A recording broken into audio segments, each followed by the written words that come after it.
people are doing and what is happening there right now. People are so overwhelmed, Rosie. Hello by there. The shock of this, I know the I'm sadness, the quite grief, late the to loss, the anger. I've been standing here live stream, but and still quite people just early. keep coming. It is now And 20 they're past laying 9 down here flowers, they're in lighting candles. Manila, It hasn't stopped. here in the Philippines. What the crowd looks like now is after work, Yeah, after it's time school, to and people are lining this watch. memorial, which is taking up much of this corner. And this is the same scene as the other side. There are just as many people there. On the other side of the police tape, there are two more memorials, a little bit smaller than this one, where people are also gathering. I think there's just a real sense that people want to show that they care, that they want to care particularly about the Filipino community in the city. This was, as you mentioned, a celebration, a festival of culture, and it all just went so tragically wrong when 11 people were killed.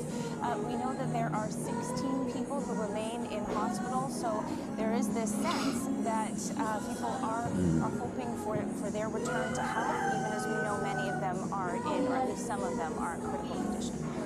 Lindsay Duncombe, thank you for speaking to us from Vancouver. Wanted to make sure we talked about that because I know a lot of people in British Columbia with heavy hearts again still today. Thank you so much. The leader certainly responded to that on the last day of campaigning. We will see if it gets mentioned again at all tonight. Obviously, they did continue to campaign, but the campaign looked very differently in those last hours and had a lot less energy perhaps in some instances because people were trying to address two things as they were unfolding. Did want to address something that's happening there on the bottom of your screen, and you can see a couple of block numbers. The polls haven't closed in Quebec yet, so there may be some early returns that have been put in. We're not going to pay too much attention to it yet because the polls are going to close in under 10 minutes. Two party leaders this day are in the nation's capital, both Mark Carney and Pierre Poilievre, both running in neighboring ridings, in fact, in the nation's capital. We're going to start to see the results from their own ridings soon. One has never been elected to public office, and the other trying to get elected for an 8th time. Let's start with the CBC's Ashley Burke at the TD Place. Ashley, how are they feeling so far about things?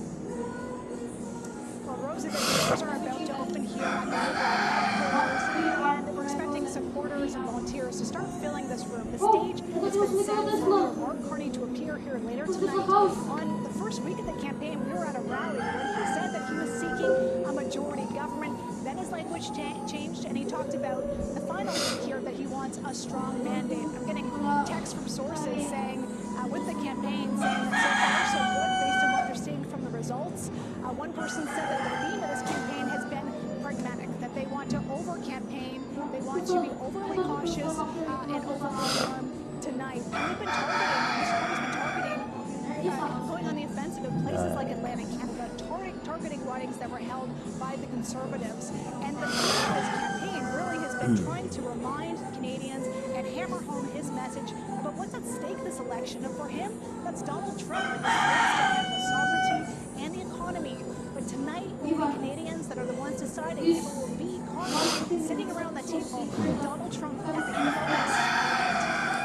Ashley Burke, thank you for that. You are in Ottawa. After a crazy couple of hours there with the Liberal campaign crisscrossing the country. We'll come back to the evening. Of course, Kate McKenna with the Conservative. She's at the Rogers Centre in Ottawa. Kate, what is the word there?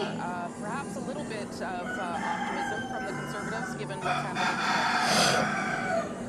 Yeah, quite a lot of optimism at this headquarters, Rosie. It is open. There are people here. There are a couple hundred people here watching the results as they roll in. And of course, Atlantic Canada is a difficult region for the Conservatives, but what they're seeing on the board is making them extremely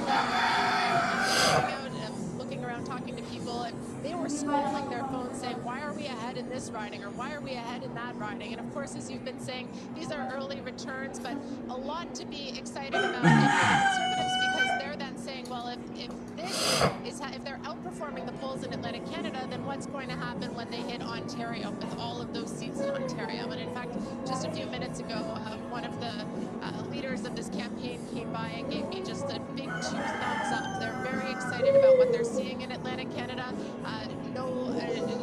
They're not losing seats so far in Atlantic Canada, and that's a very positive thing for them going into these Ontario results in the next few weeks. Or in Pick up there for Kate McKenna, thank you. So I'll talk to both you and Ashley Burke a little bit later throughout the evening as more results start to come in, and we'll get reactions from all the people you're talking to there. Thank you both so much. Appreciate it. Just a reminder that polls are closing in just under 5 minutes in many provinces, Quebec, Ontario, and all the way through the Rockies and a couple of territories. You are in line. If you are waiting to vote, stay in line, because even after the polls close, you have the right to cast your ballot. If you're watching this on your phone and wondering where things are at, your vote will matter in this election, that's for sure. So stay where you are and make sure it gets counted. Catherine Cullen has a result. Yeah, well, we got a few interesting stories coming out of Nova Scotia. A little bit of drama to start with.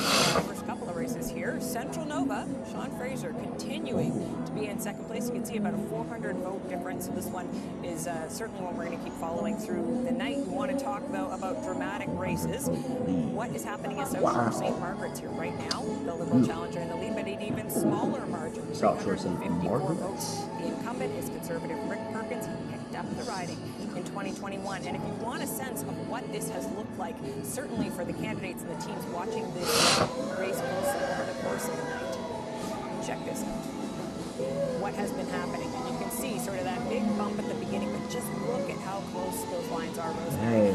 So this is definitely going to be one that we're going to have to follow Very closely. tight, a very tight And race. we're going to take a little jaunt back to Halifax as well, where we have the candidate projected elected, and where the CBC's Tom Murphy finds himself today. That's a large lead. Riding from Halifax. Hey there, Tom. What's going on? Hey, Catherine, yeah, another quite a different mood in this one for sure. Shannon Beatman, the Liberal candidate here in Halifax, got been elected, as you say, taking the stage to make her speech. And boy, is this room boisterous compared to what the NDP camp were. A lot of people wondering where that NDP vote would go, because going into this election campaign, the NDP was not going to be tell how much things turned around. Shannon Beatman is a incredible rookie, a real neophyte. She just been saying in her speech just now that she is not a politician in the regular sense. She wondered if she had to make a speech tonight or not.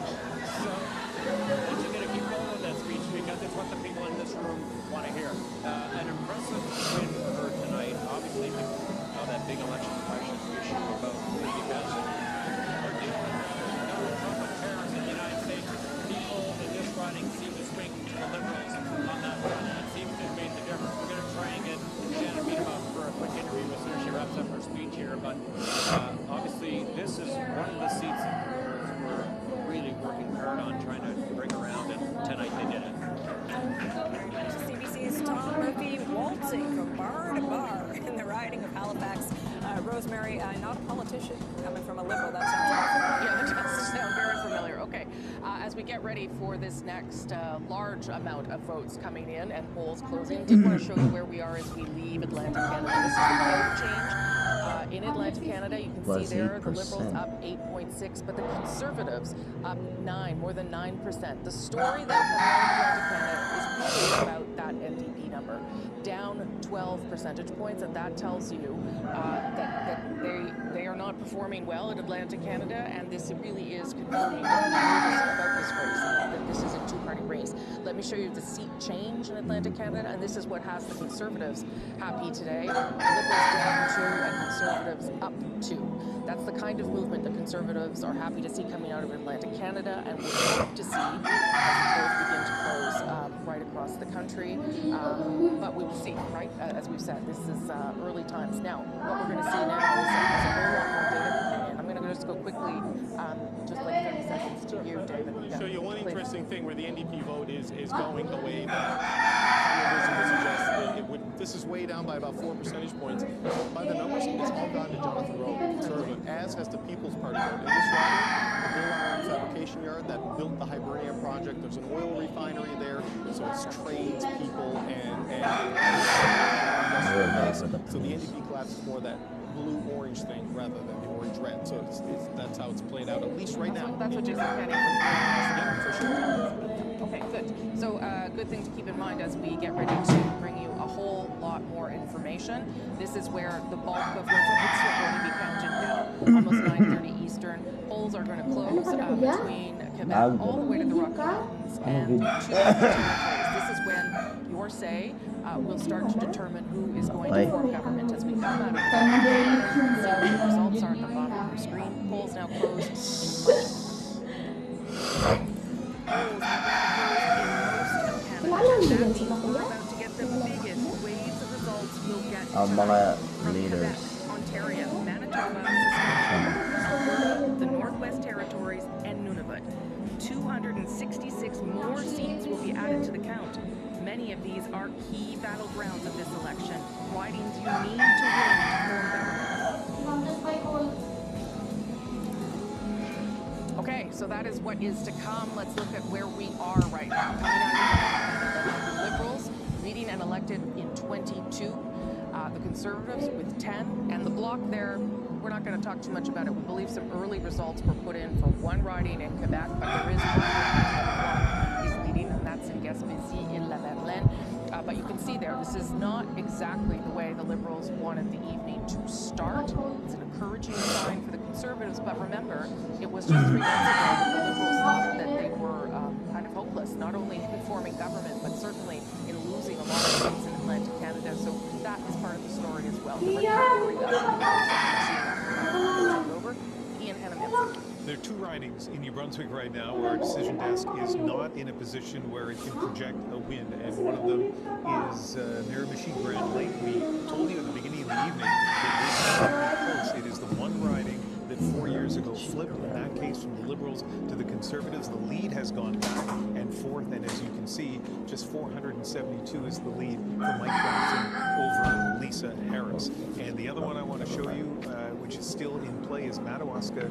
Restigouche still a lead here for the Liberals, but one of the interesting things when you look at the numbers here for Madawaska Restigouche is that the Liberal candidate, who's not the incumbent, is performing at about the same level that René Arsenault did the last 3 times. It is the Conservative vote that has really surged compared to last time, and so relatively closer I think Rosemary than a lot of people expected. So these are the 2 ridings in New Brunswick which are still at this point in play. Okay, thank you for that, Ian. Polls now closed in an additional 266 ridings, meaning that we are going to get a lot of information very quickly about where Canadians are at. I want to bring in Adi Shu, if I can, just for a moment, to get a sense, Chantal, of what we're going to watch for as so many more polls have now closed. Obviously, what happens to the Bloc Québécois vote, whether it's going to be down, as was predicted, or whether the Bloc will hold its ground. The only ground that we actually have numbers for, Gaspésie-les-Îles-de-la-Madeleine, and I'm not even sure that we're getting the entire numbers because a section of the riding is actually on the same time zone, in the same time zone as the rest of Quebec. Oh, I see. So, but this riding, which we will get a result, a more definitive result It's not early, Quebec. is significant. It's actually 2 ridings because of redistribution. Right. A former Bloc riding and a Liberal held riding. So someone is going to lose a seat. And if the Bloc keeps the seat, as opposed to the Liberals, it may be that they'll have a better night than they would have otherwise. But the big area to watch, obviously, for the Liberals is in and around Montreal. Some battles in Quebec City, mostly against Conservatives. Okay, I'm going to come back to you, Andrew, in just a minute, but Ian's got See Frankie? Yeah, counting super quickly in Battlefords, Lloydminster, Meadow Lake, in Wala pa. Saskatchewan. We already have Ngayon ko siguro pag-iwan. It's notable about the results to this point. First of all, this is expect Rosemary Faulkner to win. She has already her vote share in 2019 was 70%, in 2021 69%, and it's even greater at this point. It's in the 80%. And one of the reasons for that may be that Meadow Lake, Saskatchewan, is now part of this riding. A lot of Conservative supporters there, and I mentioned Meadow Lake because it used to be part of the Desnebe-Missinippi-Churchill River riding. The fact that it's now used in redistribution, Rosemary, is good news potentially for the Liberals. It makes that more likely a place where the Liberals could pick up. And the Liberals have not won a seat in Saskatchewan since 2015. The Conservatives have won all of the Saskatchewan ridings in 2019 and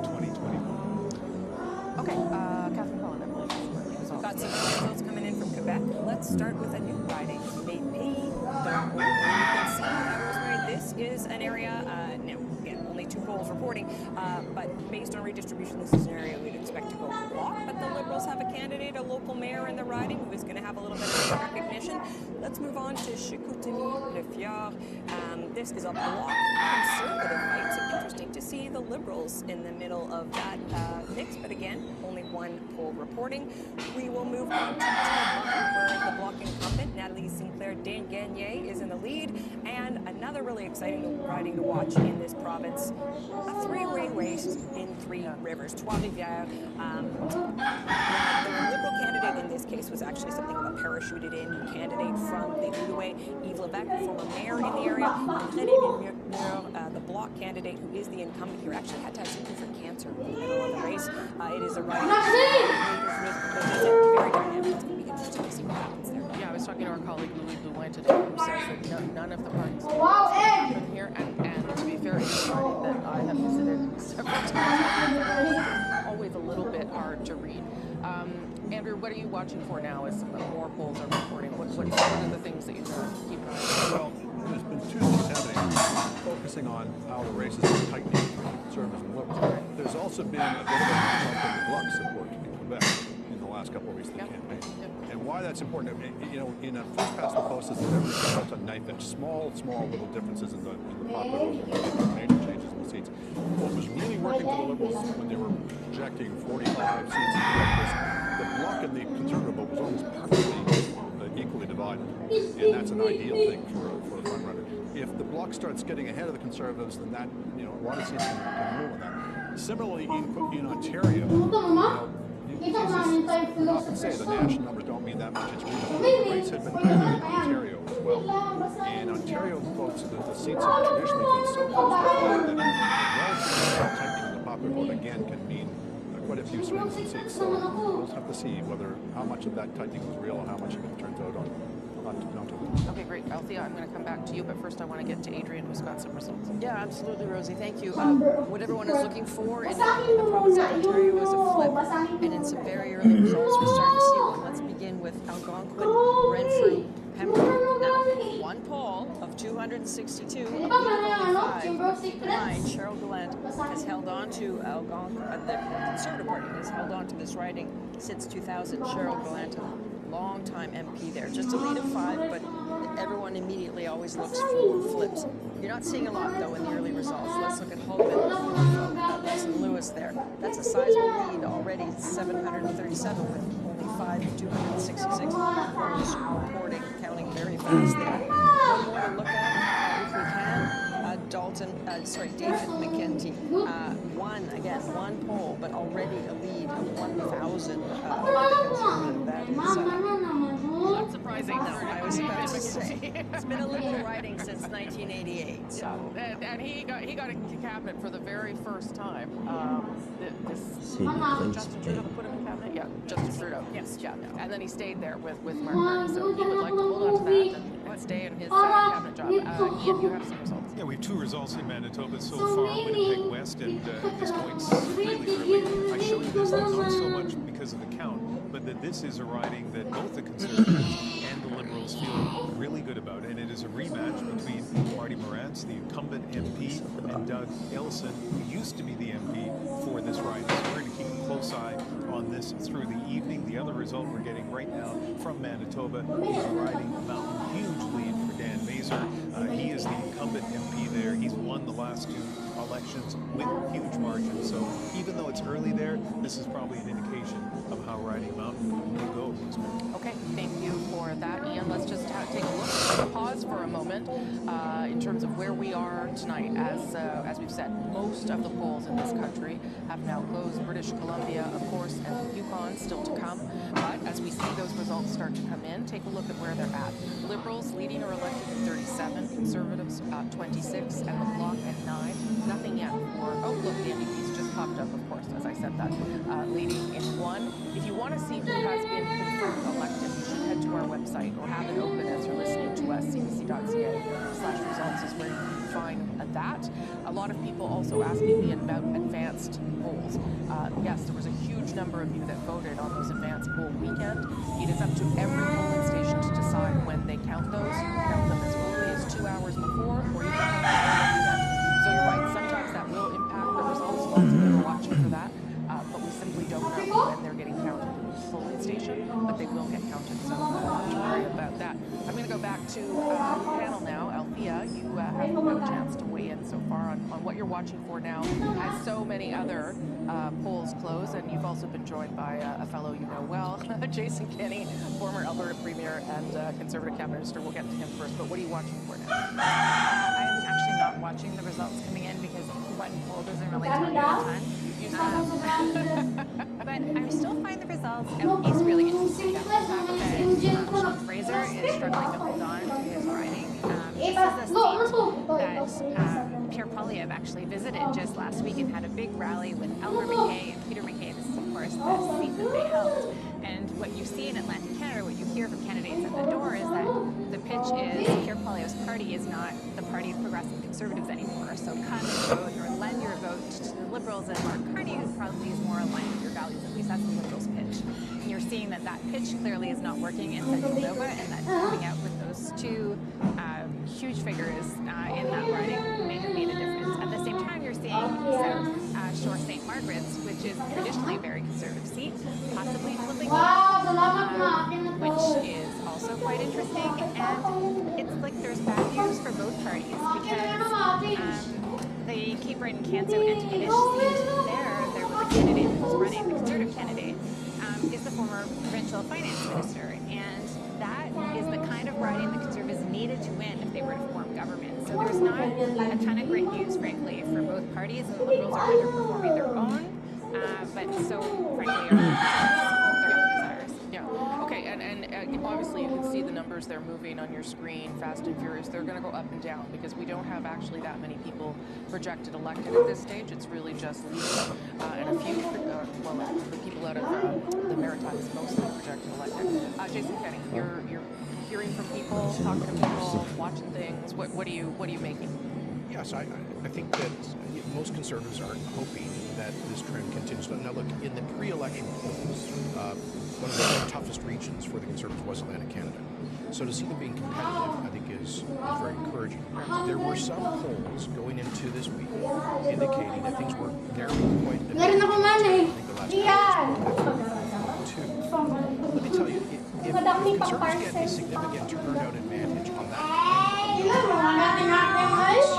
very significant close races all through what I referred to earlier as the GTA Metro Belt, that 905 swath of like nearly 50 constituencies that have a tendency to vote monolithic. But if you get, if the NDP collapses that bad, and if these soft NDP voters don't actually show up for Mr. Carney, or many of them actually go to Mr. Carney on that appeal to blue-collar trades and working people, you could actually see Conservatives, I think, splitting the 905 or even winning the plurality of seats in that election, and that would make for a very long Would you all agree, though, that we are not seeing an election of a wave, or is it too soon to even say that? Okay, too soon. Okay.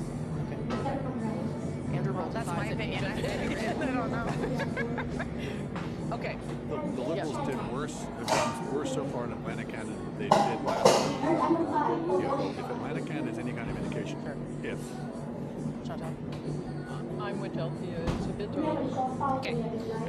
Catherine Collins got some results. Some early results. Let's just emphasize that. Right. We're going to check in on some exciting races, starting with Châteauguay Desjardins de Pierreville. We were telling you earlier that this was the riding that was decided by 12 votes in a judicial recount last time around. Patrick O'Hara is back. He told my excellent colleague on the House, Emma Godmere, that he has been thinking about this race every single day since last time around. He's up against a Liberal star candidate in Nathalie Provost. Let's check in Berthier-Masquinongé. The interesting name there that Canadians are going to remember is the NDP candidate, Ellen Brosseau, known to much of the country as Vegas Girl, because in the time of the Orange Wave in 2011, she went to Vegas during the campaign, but things have changed a lot for Ruth Ellen Brosseau. She lives in the riding now. She is a farmer. They, in fact, raise boar and bison, despite the fact that she is a vegetarian. But it does appear that it is going to be some difficult sledding based on just the first race for Ruth Ellen Brosseau. And we want to take a look to Abitibi Bay James Nunavut EU. The Liberals have a candidate here that they're pretty excited about, Mandy Gull-Masty. She was the first female Grand Chief of the Cree Nation government. She actually stepped away from that term in order to run for the Liberals. But the Bloc really want to hold on to this seat. François Blanchet went all the way. This is a northern riding. He went up to visit it to try to give Sylvie Bérubé a bit of a boost. So again, this is another riding folks are going to be watching closely tonight. It'll be interesting to see how that race shakes out. Okay, great. Thank you so much for that, Catherine Collins. Just a couple of numbers to keep in your mind as well. David's going to give us a few more, but in order for the Liberals to reach majority tonight, they needed to gain 18 seats. They are not on that path so far. The Conservatives, though, needed to gain 44. So I don't think anyone is on that path so far, but it's early. It's early. It's a night of early results. So let's face it, we still only have 6 seats called in Atlantic Canada. So right now there's a couple of seats in Atlantic Canada. They're very close. And within this one riding I'm looking at, there's only 5 of the advanced polls, and there's still like 20 more advanced polls to do. This is why some things are being called. So we've been talking about the Atlantic for a while. Let's look at where we're getting results now. You know, in now that Quebec and the Rockies is open. Right now, it's a hodgepodge, but just to show you, for example, look, this is the island of Montreal, the battleground is the North Shore and the Shore Shore Ridings. It's all gray. This is like the big chunk of seats that's going to determine a lot of the storyline tonight. So you're looking at the scoreboard at the bottom of the screen. The big ridings where a lot of people live in Quebec have still not come in yet. Let's go to Ontario, and let me give you a pretty good example of that. You're seeing some red in the north and different things like that. But let's go to the Greater Toronto area. Very few results, very early, right? So this is that belt that Jason Kenney was talking about, Mississauga and Brampton and up in the York region. That's the battleground between the Liberals and the Conservatives in Ontario for first place. We have almost nothing from there at this point in the night. Similar thing, I believe, in southwestern Ontario when we go there. This is where the Conservatives are very strong in some of the rural areas, but we've got Windsor, we've got London, we've got Kitchener, we've got Hamilton. If I'm going to extend southwestern Ontario beyond its normal definition, we still have nothing from there. And it's a similar story out on the prairies, okay? You go into Manitoba, you see the blue seat there, but look, Winnipeg, we have one riding. You know, the bulk of the population in Winnipeg, there is no reporting from there yet. So it's still very early in terms of being able to draw any firm conclusions about where this is going. Same thing in Saskatchewan. Nothing from Regina. Nothing from Saskatoon. You go into Alberta, right? You see orange right there, but look at where this is. It's Leduc Wetaskiwin. Cars cost less in Wetaskiwin. New Democrats don't often win in Wetaskiwin. That is a conservative riding historically, so you got to keep that in mind. Here in Calgary, where it's expected to be the battleground, where the Liberals hope to gain, you've only got 2 Conservative seats reporting at this point in time. Similar thing in Edmonton. You do not have results yet from the bulk of the ridings in the big cities of Canada at this point of the night. So one is 57, 43, 10, and 1. That one, Rosie, is in Leduc Wetaskiwin. I believe that's where Pierre Poilievre had that massive Edmonton rally, because that's the riding where the airport is. If the New Democrats win that, nobody knows anything about this election.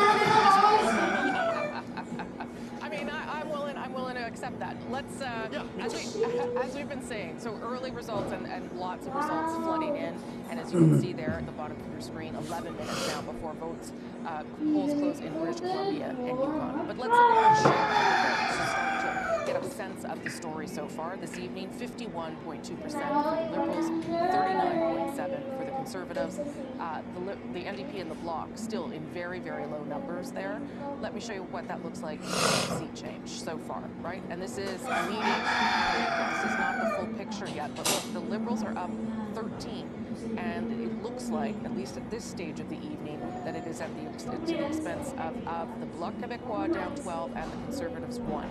If that kind of trend were to continue, that would be encouraging for the Liberals. That would mean that they would come out of Quebec having gained some seats, and and some more strength, frankly, than they perhaps needed. We're not there yet, but that's what that is pushing towards, and we'll keep our eye on Quebec to see how many of those things turn into actual flips for the Liberal Party. Let's look now at Mike Carney, Liberal leader, watching results as they go there with his wife, Diana Fox Carney. Just, well, he was watching us. He's also waiting, of course, to see the results of his own riding. He's putting himself up for public office for the very first time in the riding of Nepean. We'll keep our eye on how he's doing in his Okay, let's go to Adrian now, who's got some results from Ontario. We do, Rosie. Really interesting. I'd really like to start with Stacey Timmins Mushkegwa. This was Charlie Angus's riding, right? This is the one where people wondered, I wonder what will happen in the north. Could it be that you're looking at an orange-blue transition? So far, no. Steve Black is the former mayor and the city councillor in Timmins, has a lead of 79, just 3 of 206 polls reporting. This is one you have to keep an eye on. This will matter for a whole bunch of people, including of course. So let's move on to Stouffville. Again, was the incumbent there. With one of 217, you already have, for the police officer, the Conservative candidate, a lead of 65 there. That is a sort of flip that Conservatives really want to hang on to. One more that's relevant to the conversation in particular is Essex. So Chris Lewis, this was held by the Conservatives I guess it's been a Conservative NDP race, basically, in the past with Liberals in third. But look at what is happening here with Chris Sutton, who's a public affairs for a Millwright Council. He's got a lead of 42, just 4 of 278 polls reporting. But that whole area, the cross-border relations, it wraps itself around Windsor. You can imagine that the tariff conversations that have been happening there. No one knows that better than Chris Henson, who is joining us now. Chris, what are you saying? Adrian, the tariffs top of mind. Talking to voters here today in Windsor, West riding I'm in right now, where the NDP are hoping to secure Brian Massey's seat as the longtime incumbent. Voters were telling me that who is going to battle Donald Trump in these conversations and negotiations in NAFTA is tough. The threat against Canada's sovereignty is also something that they're taking very seriously. And when we think about what's happened here in Windsor, Essex, just in the past, you mentioned in Essex how the NDP have been sparring with the Conservatives now. Well, you also have this fight going on in Windsor to come see Lakeshore, where the Liberals have eked out wins with slim majorities, or slim wins there in that riding. And so what we see in Windsor, Essex, is an area that is trying to decide what it will do next in the face of this trade war. Just very quickly here, Trump is saying they want to onshore manufacturing there now. Well, we watched this with Biden as well. That administration throwing credits at battery plants that want to build in one of these countries. Well, the battery plant that came here that is promising more than 2,500 jobs for vehicles built in Windsor. Well, people are starting to wonder what is going to happen there once this election finishes and once these negotiations finish up. We're talking about that new NAFTA. It's something where that deal was renegotiated with the IRA credits to make sure that that plant stayed here under the Trudeau government, and now people are wondering what its future holds as well. That's what's in the mind of voters as they try to decide who they're going to pick to lead them moving forward here, Adrian. Chris, you might be here for a long night. Thanks very much. Thanks, Chris. And I'm going to go to Ian now. Look at Disnethe, Mississippi, Churchill River in Saskatchewan. Redistribution suggested that the Liberals had a chance to pick this seat up, have a chance to pick this seat up, still obviously really early in the counting. And Jim Lemegra is a former Saskatchewan Party MLA. Buckley Belanger is a former NDP MLA, both high profile candidates by their parties. And we are watching this riding very closely because if the Liberals were able to win this riding, it would be their first win, as I mentioned before, since Ralph Goodale won in Wisconsin back in 2015. Okay, thank you for that, Ian. I can tell you that at this hour, more than 1 million votes have been counted, and obviously the counting continues. Of course, there were also more than 7.3 million of you that voted in the advance polls, but lots of vote counting going on right now to bring you some of these results that we're seeing here at the bottom of your screen, take a look. Those numbers are leading and elected. So the Liberals are leading and elected in 80 ridings at this stage, Conservatives 56, Bloc on the board with 11, NDP with just 1 where they are leading and were elected. And remember, we gave you those numbers before. If the Liberals were trying to form a majority government, they needed to pick up 18 seats. The Conservatives needed to pick up 44. The Liberals have picked up 15 so far. So those not all confirmed, but that is the trend that we are seeing so far. We'll keep watching as more polls about to close in British Columbia. Yes, let's talk about Alberta. Rosemary, we're going to start with the first projected elected in the province of Alberta by the CBC Decision Desk, Michelle Rempel-Garner. A big face because she is the first Conservative the CBC Decision Desk says has been re-elected to her seat. Let's take a look at interesting races. Edmonton Southeast. Part of what makes this interesting, Amarjeet Sohi, former Liberal cabinet minister under Justin Trudeau. He was defeated. He ran for mayor of Edmonton. He won. He was stepped away from his mayoral duties to run in this seat. But it is worth noting, it is a new riding. And if you look at what the numbers say from the 2021 election results, this is a riding Conservative right now with the first poll reporting. The Conservative is in the lead in that riding. Let's move on to Edmonton Northwest. Willie Morin. This is the candidate the Conservatives are certainly excited about. Former chief of the Enoch Nation, very enthusiastic about resource development. Somebody that the Conservatives would really like to have in their caucus. Finally, in Lethbridge, Rachel Thomas. What makes this riding so interesting? Certainly, it is traditional Conservative territory, but Chris Spearman, the Liberal candidate there, former mayor of Lethbridge, he was endorsed by the provincial NDP Minister Shannon Phillips. So no NDP provincial cabinet minister endorsing a Liberal candidate. Also, eventually, Lethbridge's 2 ridings, Lethbridge West, that went NDP. So perhaps some movement here, but Rachel Thomas definitely has some reason for enthusiasm as well. This is serious Conservative. Another strong member of the Conservative caucus. Jason Kenney want to weigh in there on Michelle Rempel-Garner winning re-election, the first Conservative re-elected member. Yeah, well, not surprising. Not surprising that any of those folks would be well in the lead, and I think it's confirmation early science stage that the strong Conservative support in Alberta is holding. There's phenomenal new candidates as well. You just saw Billy Morin on the screen. I've worked very closely with him as Premier. He was chief of the Enoch Cree First Nation and really a significant leader in economic development for First Nations in Western Canada. He, together with Alice Ross, former chief counsel of the Haisla First Nation out in the BC West Coast Canada. If those 2 are elected, you will see 2 very strong voices for First Nations to not just exercise the right to say no in consultation, but to say yes to responsible resource development. So one of the interesting aspects of this campaign has been energy has not been a dominant, but a significant issue, perhaps for the first time ever. And you may end up with some resource development for First Nations leaders in Pittsburgh. And that may be Donald Trump, really. That's why we're talking about it in a different way. Thank you for that. British Columbia in just over 2 months, which will add another 44, British Columbia, another 44 polls to our count, and which will mean that all polls are closed right across the country. That happens in Tempe and Eastern. 343 seats, remember, because there has been a map that has been redistributed. 172 is the magic number to get into a majority government, but we are not able to get anywhere near calling any of those things yet because results are still coming in. Well, you're not kidding about them coming in fast. I told you. All right, let's look at some important ridings that we've been talking about all night. Let's start with Peterborough, because this has always been a riding to watch. Historically, a bellwether, bucked the trend in 2021 when Michelle Ferreri, a popular TV anchor, won. Look at that lead.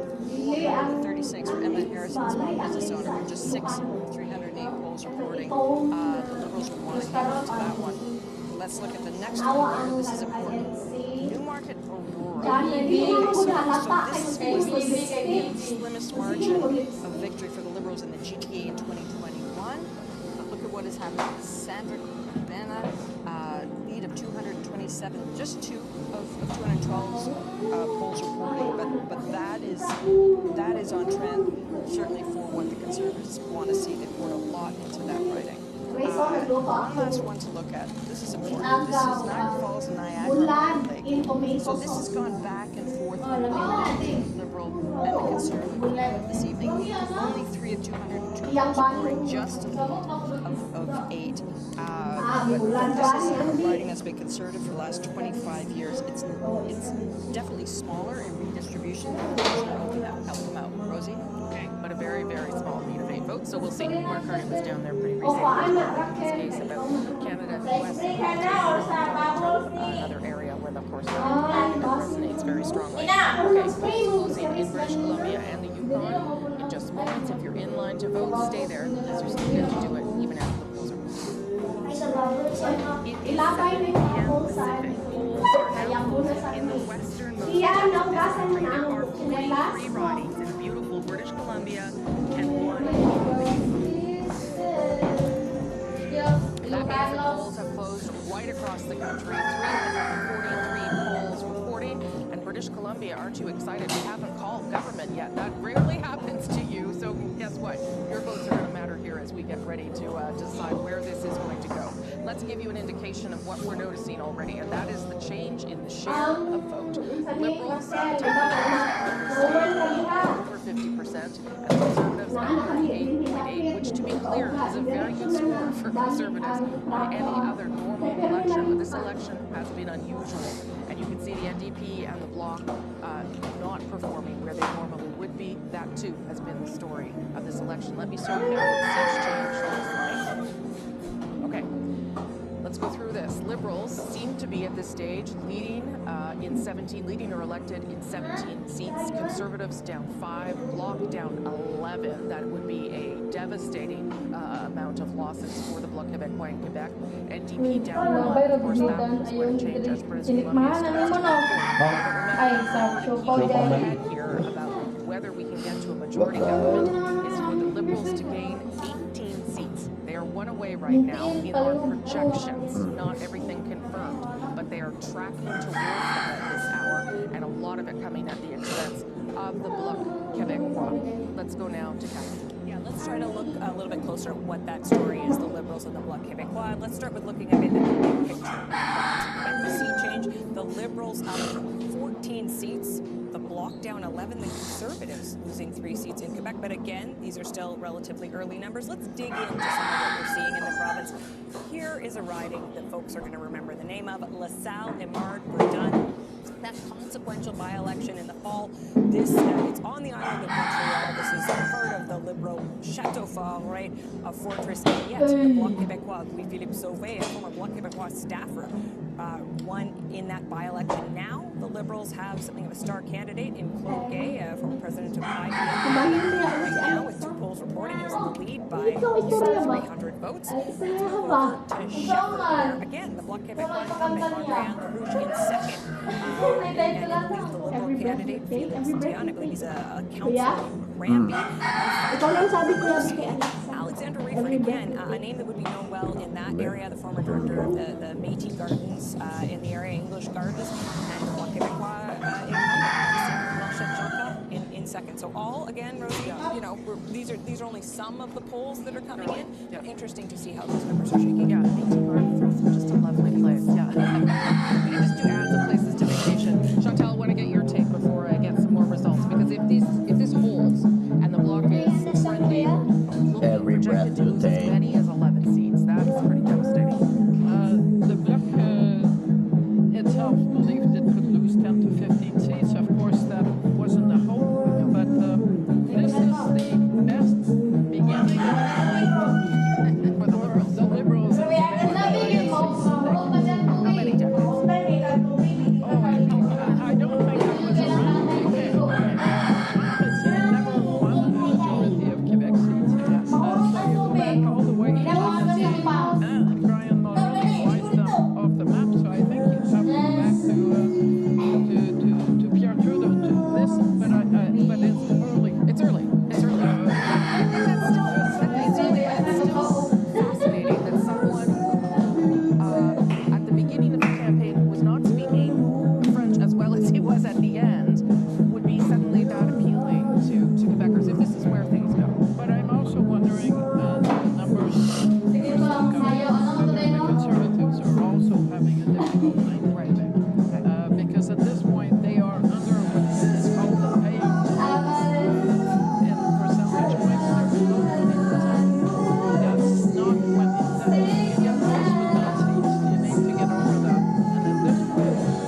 tonight as they get through all of these results and track towards being able to project a government. We're going to go to Nova Scotia for just one riding, Rosie, one that we knew was going to be a real scrap tonight, but we've got a projected elected in St. Margaret's. Let's take a look. The Liberal Jessica Fancy Landry projected elected in that riding. Rick Perkins took this riding from the Liberals in the last election, but it was not to be for him this time. And he had an additional challenge because, of course, the NDP did not run an official candidate in this riding, so there will be questions, I think, about what happened to that vote. Although when you look at the NDP vote across the board, it hasn't been all that substantial across the country, Rosemary, so perhaps that won't have been that much of a factor. But nonetheless, Jessica Fancy Landry projected elected in St. Margaret's. That's a significant flip. Yeah. Okay. Thank you for that. I'm going to show you right now to try and explain where we're at and what you should be watching for as the results continue to tick in from polls right across the country at this stage.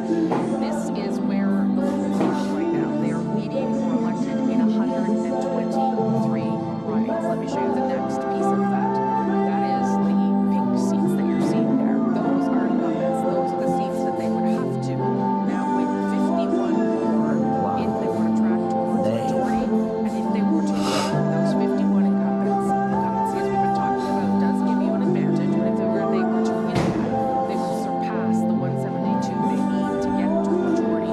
So they need to hold those leading and elected in 123 that you see on your screen. They need to hold the 51 incumbents that are there, and then they're on. And then they're on their way. And things are tracking in this direction so far tonight. But again, many close races, and we're watching some of those. I think David Colin wants to talk to us now. Yeah, so just to give you an idea of how close this is, we were talking about Atlantic Canada earlier. It was 22 to 10, right? 22 to 10 Conservatives. Well, there are two ridings. Terra Nova, where Anthony Germain is running. Advance polls are off of them getting over the top there. And in Central Nova, the advance polls have put Sean Fraser back in the lead as that has now gone to a 23-9 count in Atlantic Canada now. You move into Quebec, you talk to Chantal to say this is the best early results you've seen from the Ontario. My apologies, the people of Quebec. It was the best night she's seen for Liberals in a long time at the start of an election. But look at this, what we're still waiting for. Rosie was saying the Liberals are up seats. We still don't have a lot of seats in the Ottawa, Montreal, where the Liberals are going to be strong. And some of these battlegrounds on the South Shore, in particular, where the Liberals have a lot of fight that really could determine whether the Liberals can get to this majority government that Rosie been suggesting is available for them in this election. And it's a similar situation in Ontario. We're starting to get things populated. We're seeing a lot more getting the GTA, but still around into the Halton region and the Peel region. We're still waiting on a lot of seats there. When you go into southwestern Ontario, we are seeing red and blue we're still waiting on some southwestern Ontario. Liberals are hoping to gain. I'll show you one last thing before I send it back to Rosie, and that's in Manitoba. Because of the urban centers where the Liberals are going to, this majority is going to live and die tonight. There's only two ridings in for Winnipeg, so still a lot to go in the big cities of Canada. Thank you very much for that, David Cochran, and some news for all of you. Canada, get ready. Our CBC News decision desk is ready to make a call.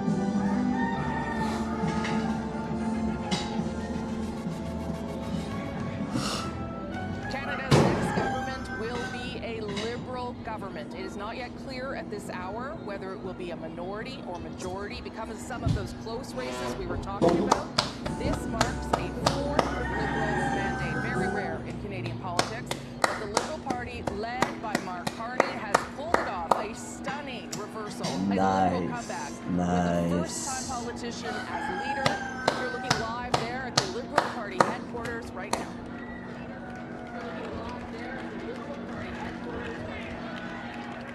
Damn.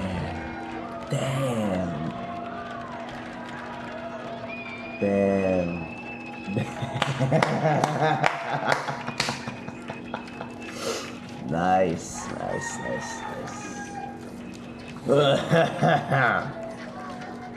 Okay,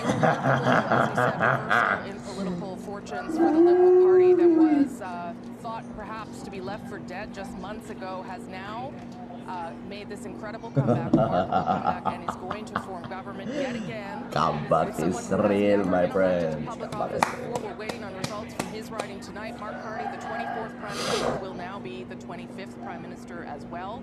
Let me show you how it happened. Here is the vote share, the share of vote that we've been showing you through the night. The Liberals over 50%, the Conservatives at 38.6%, which again, we've been saying in a regular election would have been a remarkable share of the vote for them. But the story really in what's happening with the other parties on the board there, the Bloc and the NDP not even reaching 5% at this stage. Let me show you the seat change that allows us to call for a Liberal government. 23 seats are leading and elected, and the Liberals are up. The Conservatives down 5. The Bloc down 12 at this stage, which, as Chantal was saying, was not out of the realm of possibility. They've already made a call. But would be very disappointing for them. What am I gonna do? What am I gonna do now? What am I gonna do now? Leading, you're elected in 2 ridings. Remember, you need 12 to get official party status. I'm going to go over to David to give us a sense of how we got here. Well, look, it's a bit of what we were, at the risk of repeating myself, but that's going to happen a lot on election night. There are 32 seats in Atlantic Canada. We said the majority for the Liberals is 25. Right now they sit at 23, and I can tell you, this riding in Terra Nova, my buddy Terry Roberts is at the watching party for the Conservative candidate. He says the air has gone out of the place because the advanced polls are coming in and the lead is shrinking. The Liberals might get to 24, not the 25. We said they need it for a majority, but that gets them a little bit closer. We go into Quebec, you see a lot of red in a lot of places, and you're going to see even more red in the island of Montreal. Right now, It's still not clear if it's majority or minority government, but they will be in government. They're sitting at 42. And Montreal and the North Shore and the South Shore haven't populated. Down to 40 of those, changing in real time. But still, the areas where they're strong still needs to come in. And that is a sign of hope for them. This is why you can see a minority government is almost certain at this point, or is certain at this point, and a majority government is still very much in play. Let's go into Ontario, and let's go to that key fortress, one of the 4 big pillars for the Liberal governments that have been elected since 2015. You still see a tremendous amount of red, certainly in the city of Toronto and in the areas around it, punctuated with a little bit of blue right now. The latest numbers I had is that the Liberals were at 56 seats and they're up 2 seats in Ontario. They're now at 63 seats in Ontario. We had said they needed to be at 80, so they're tracking towards that because a lot of these seats that will fill in over the course of the night, history and polling tells us that these will go Liberal. Now, let's go into Manitoba. The Liberals are currently sitting at 4 seats. We had suggested they would want to get 6 here to build up to a total of 10 on the prairies to be at a majority level. They have 1, obviously, in the north right now where they're leading in the NDP-held riding of Churchill. And they've got a couple of 3 seats right now in Winnipeg, and these are also seats where the Liberals will be competitive once we get more results throughout the night. So there is still upward potential for the Liberals as they try to get to that magic number of 172. And this helps right here. This is Desnethé-Missinippi River. That's a Liberal leading in Saskatchewan. Do not adjust yourself. It's a real thing. It's not officially projected elected yet, but this is a chance for the Liberals to break through in Saskatchewan for the first time since Ralph Goodale was a member of Parliament. And here in Alberta, you see a lot of blue. This is where a lot of the Conservative seats are coming from. But you got to zoom in on Calgary, where the Liberals are leading right now. They've already called it Center, and you got to zoom in on Liberal Edmonton. government. These are going to be the areas where the Liberals and the New Democrats are going to be in a battle. Those 2 seats that I just showed, those will be pickups right now for the Liberals if those results hold. So, Rosie, you can see a roughly even performance in the Atlantic with the potential to get back to where it was and maybe grow a little bit. A good early start in Quebec, decent numbers in Ontario, presence in the prairies. Still too early to say exactly what's going to happen in British Columbia. But you know, BC often complains about being the empty net goal on election night. They might be the winner tonight when the results come back.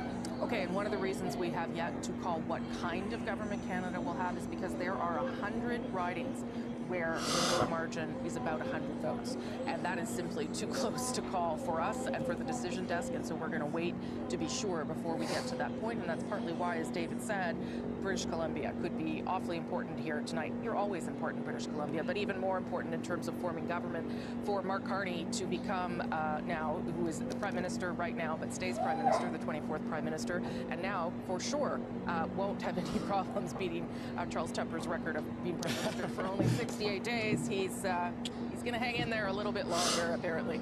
Ashley Burke is at Liberal headquarters, where they are dealing with the news and waiting for more news in terms of what kind of government they're going to have for the fourth mandate. Ashley. You heard the reaction here in the room, Rosie. People erupted, they were cheering, they were excited. Just moments before that, we were talking about how they were feeling. People are still cautiously optimistic. People in the campaign, they want a majority government. And as you just mentioned, they're thinking, could it come down to BC? They're hoping that as the results come in, it'll become a bit clearer, but that's what they're waiting for. This, as you mentioned, is one of the most dramatic reversals of political fortune that we've seen in recent Canadian history. Just last year, the Liberals were tanking in the polls. Justin Trudeau, after he left, Mike Carney came in and turned things around. But we've really been watching him on the spot during this campaign learn how to be a politician. You know, we've seen him have to try to figure out how to navigate photo ops. And over the campaign, we've seen him get more comfortable with that, including being in crowds and talking to people. But as you mentioned, there were questions about if he would be the shortest serving Prime Minister or not. 45 days he's been Prime Minister, and now Canadians tonight have decided that they want him to stay on and lead this country. After he's really been hammering home his message about, during this campaign, about who is best to deal with Donald Trump. Rosie? Okay, Ashley Burke coming from Liberal headquarters, where there are a lot of happy people there tonight, but we'll see how happy they are, because we still have to call what kind of government Mark Carney is going to lead, a minority or a majority. But we should remind you that a fourth mandate like this, incredibly rare in Canadian politics. The last time was from 1993 to 2006 under two leaders. That was Jean Chrétien and Paul Martin. Some similarities here again, because this is happening with two different leaders. Chantal, your thoughts? But it is also that Mark Carney has succeeded in doing what John Turner and Kim Campbell could not. That is, become the new leader of a very unpopular government, get a boost in the poll. That's all par for the course. But to hold that lead long enough to not go in that portrait gallery, as someone about whom the kids ask, who's that guy? Yeah. Right. That is quite an achievement when you go back 4 months to where we were. This is not the election night that anyone imagined we would have. And I'm guessing it's not the election night, looking at those numbers, that the NDP imagined either, or the pretty devastating numbers, and we'll come back to them. But I want to get Arif Virani in, because you are a former Liberal cabinet minister. Still happy with that decision not to run, are you? I'm very happy with that decision, as is my family. But, but I'm also equally delighted with what's transpired. And what we've seen is something that is truly quite remarkable. Yes. And I think what I'm really proud about tonight is Canadians, how strongly they came out to vote, what's been motivating them, but also just really discerning in terms of making choices based on what's on offer. You had an individual with a business background who had navigated two world economies through difficult crises, and you had another politician who was frankly still offering catchword phrases and running an election as if we were back in November or December. Things changed, Justin Trudeau is no longer around, the consumer carbon price no longer around, and Donald Trump entered in a big way. And we saw other conservative politicians in this country pivot, like provincially, Doug Ford in this province. We saw an inability for a pivot on the part of Pierre Poilievre.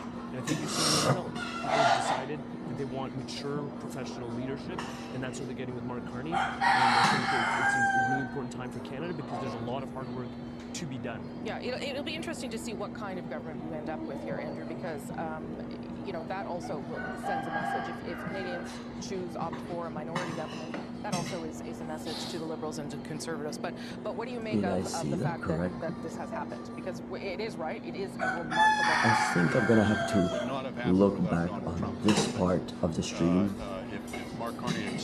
and just look at if what I saw was like after this stream ends, like I saw a bald spot, a big bald spot. So I think I was seeing things, but I'm gonna have to look back. relative qualities of the two party leaders, that was clearly the Carney's advantage. But I think probably what put him over the top was he was also enough change or enough compression. He wasn't on its own, it wouldn't be enough change, but the two things together, I think, was enough to put him over. Althea, what do you make of the win? I agree with everything Andrew said, but I would add basically it's New Democrats that have handed Mark Carney the ability to become Prime Minister, remain Prime Minister. And for them, the fear was, yeah, Donald Trump, but also Pierre Poilievre. They decided that they really feared Pierre Poilievre more than they feared a Liberal government. And so they've basically abandoned their party in droves, possibly handing Mark Carney a majority government. So it's not... you guys should send the NDP a thank you note. I think progressive voters in my riding of Tayek on Park Delhi Park, and good luck to the team there, but I think progressive voters really had to make a difficult decision, and that was simply that in the face of what the country is facing, we need to select a prime minister and a government. That's more important than anything else. That relates to the CBC, that relates to protecting linguistic rights, that relates to protecting human rights, and you had a choice between somebody who would empower Donald Trump and somebody who would confront Donald Trump. That's the choice that Canadians have made tonight, and I think they made the right choice. Okay, and the NDP sitting right now at 7, are elected. Let's get some more information about how we got here, how we were able to call a Liberal election tonight. Colin's got some of those results. Yeah, and obviously, Rosie, part of this picture has to do with Quebec and what has happened with the Bloc Québécois. So let's take a look. The Liberals up 12 seats. Yes, one of them coming from the Conservatives, but most of that, the vast majority, at the expense of the Bloc. Again, based on the numbers that we're seeing. Let's see where it's happening. Wow. We're going to take a quick zip around the suburbs of the island of Montreal. We're going to start in Thérèse de Blainville. And you can see here, the Liberal candidate in the lead. Let's go to Rivière-des-Mille-Îles. We're going to stay on the North Shore. And again, the Liberal candidate with the Bloc Québécois incumbent in second. We'll head down to the South Shore. I think I pronounced that wrong. And again, yes, the Liberal candidate in the lead, the Bloc incumbent in second. That pattern being repeated both north and south of the island of Montreal. I think that's how you pronounce that. I don't know. Looking like they're going to gain at the expense of the Bloc. That's a big part of what's happening today. And we'll look at more of those results as they firm up, and we can project. I sound sleepy because, yes, I did just wake up about 2 hours ago, just before 9 o'clock. So, let's start with Churchill. Kiwanutuk Aski. Nikki Ashton has been the MP here for the NDP since 2008. In 2015, she almost lost to Rebecca Chartrand. There was a difference of 3 percentage points, and right now, early, but still, when you look at those numbers, fairly significant lead at this point for the Liberal candidate. This is Kildonan St. Paul, one of the Winnipeg ridings, and Raquel Dancho is the incumbent for the Conservatives. She's won 2 elections in a row. Thomas Nakin's a relative newcomer. Hard to find information about him, but he was acclaimed as a candidate when polls suggested there was little chance of winning. Right now, he's in the lead there. And let's just look at Regina Wascana. This is interesting. It's super close. When I started speaking a few minutes ago, Jeffrey Walters was in the lead. The big question of Regina Wascana for a lot of people is the number of times the Liberals won there. Was it Ralph Goodale that was the factor, or was it Liberal support? And a lot of people wondering what's going to happen there tonight. As you can see, it is close, but the Conservatives are in the lead in Ralph Goodale's whole riding. Okay, Adrian, you've got some results too. Certainly. Catherine showed you some seat changes. I'd like to show you some vote changes in Ontario. Why don't we have a little look at this? So, Liberals up 9.5 percentage points. Conservatives also up 9.0, but look at the NDP down 12.7. That is where the votes are largely coming from. So what does that look like? Let's start with Sault Ste. Marie, Algoma. This is a riding that Terry Sheehan is ahead by 428. Interesting, because the Liberals only picked it up by 247 last time. Still just 35 of 287 polls reporting. If we move on to the Bay of Quinte, this is a riding we've been keeping an eye on. The Liberals picked it up in 2015. They wanted it desperately because this is the sort of riding they need if they want to get a majority. They've got a lead of 193 with just 15 polls reporting. And the last one, which was a big one for Fortress Toronto, if you will, is Leslie Church and Toronto St. Paul's with a lead of 701. She lost that to Dawn Stewart in July by just 600 some votes. So they're counting on that lead. And remember, that is part of the story. Thank you, Adrian. That is part of the story here, is that a lot of these ridings are still closed, and that's why we cannot yet tell you what kind of government Mark Carney will lead. But yes, in case you missed the big moment, the Liberals have secured a fourth mandate led by Mark Carney, who is at this stage waiting to see whether he will be elected in his own riding in Nepean. All right, Ferroni, what are you hearing from your Liberal friends? Are you getting lots of texts of people? Are they thinking that a majority is still within reach here? What are they saying? I think obviously a majority government is aspirational. That's what we would like to have. You heard Dominic talk about that earlier, but I think people are elated. I mean, we know where the party was prior to Christmas.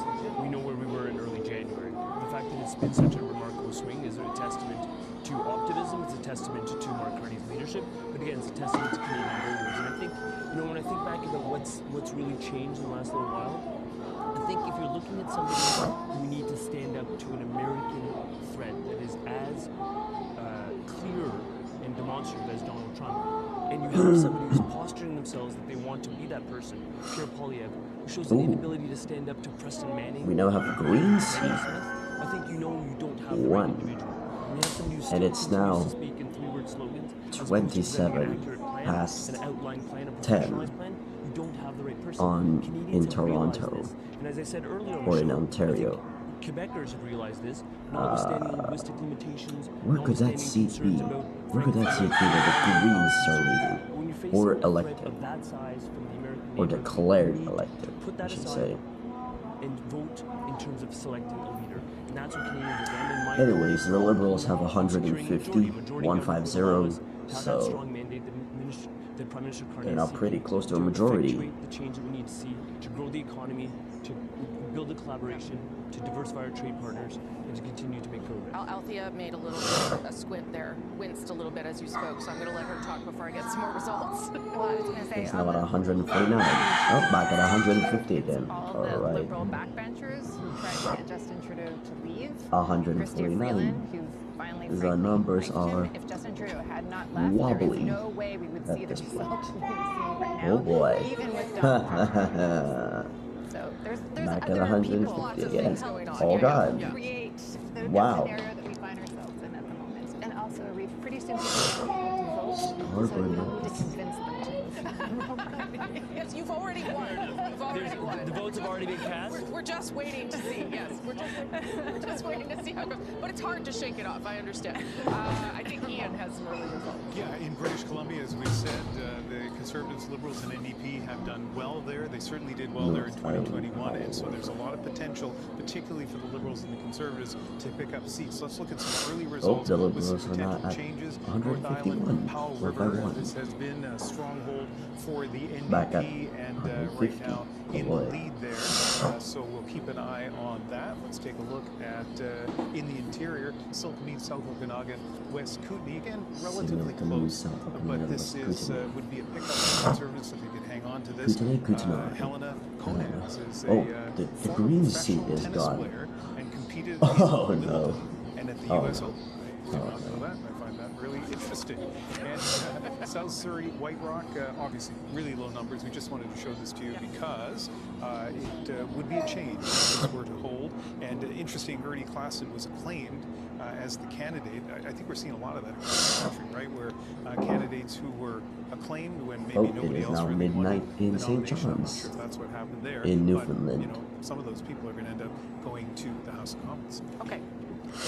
All right. Let's have a look at someone who is having a difficult night, but at least his own riding is secure. That's Yves-François Blanchet in the riding of Belleuil-Chambly. He has won handily in that riding, but he is probably not enjoying the evening so far, given where things are tracking. Remember, at last vote, the Bloc Québécois had 35 seats, and right now they're tracking towards 23. Damn, 35 at the last Watch some of those numbers because as They're we at told you, the vote is 23 changing. It is close still this in point many, in many time. ridings across the country, Whoa. and that is why we are waiting to tell you whether you have a minority or majority government. Rafi Bouchikanian, I can see you there. Yves-François Blanchet has been elected. We have Decision Desk has projected him elected, but not a strong evening so far for the Bloc Québécois. What are you hearing?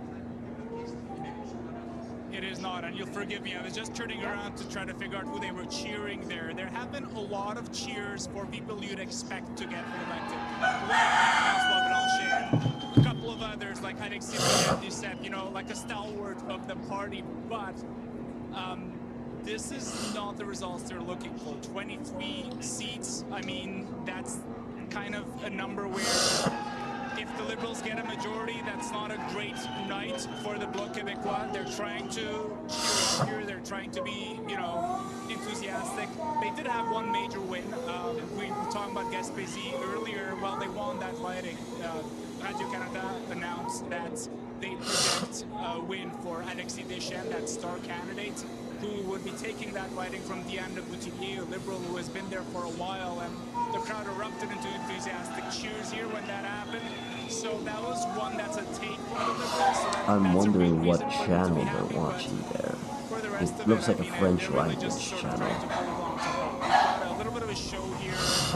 They keep inviting incumbents or candidates to come up and talk to the crowd. There's an MC asking them all sorts of questions about, you know, how did your campaign go and what do you think of Nicolas Blanchet's messages, and they're just sort of trying to hold on to hope at this point. Okay, Randy Boudjikanian, thank you so much from Montreal. We will be back to you, of course. Perhaps we can show a bit of how the vote share in Quebec changed. Let me know when we can go to that. But I'll go to Chantal, I think, if I can. Yves-François Blanchet. This is his third election, if I'm not mistaken. Yes, and he probably is feeling better when he compares his fate to what could be happening to the NDP. I don't think anyone at this point is looking to challenge the leadership of Yves-François Blanchet.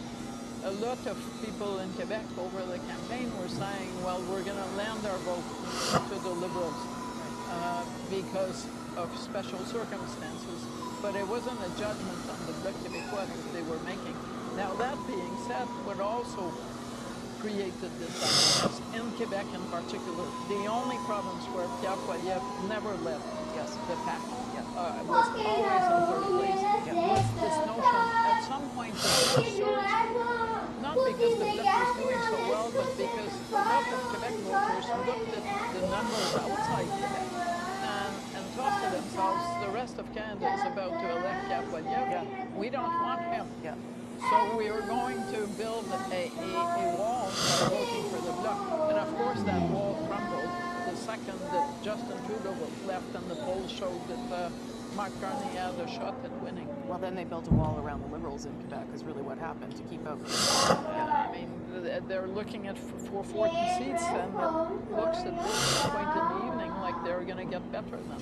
Okay, some other good news for the Liberals at this hour. Let me show you who has just been elected as a member of Parliament for the very first time, and that is Mark Carney, Canada's Prime Minister. This is his first time running for public office. He was tempted many times, but never decided to go for it, and this time he has, and he has won handily in his riding of Nepean.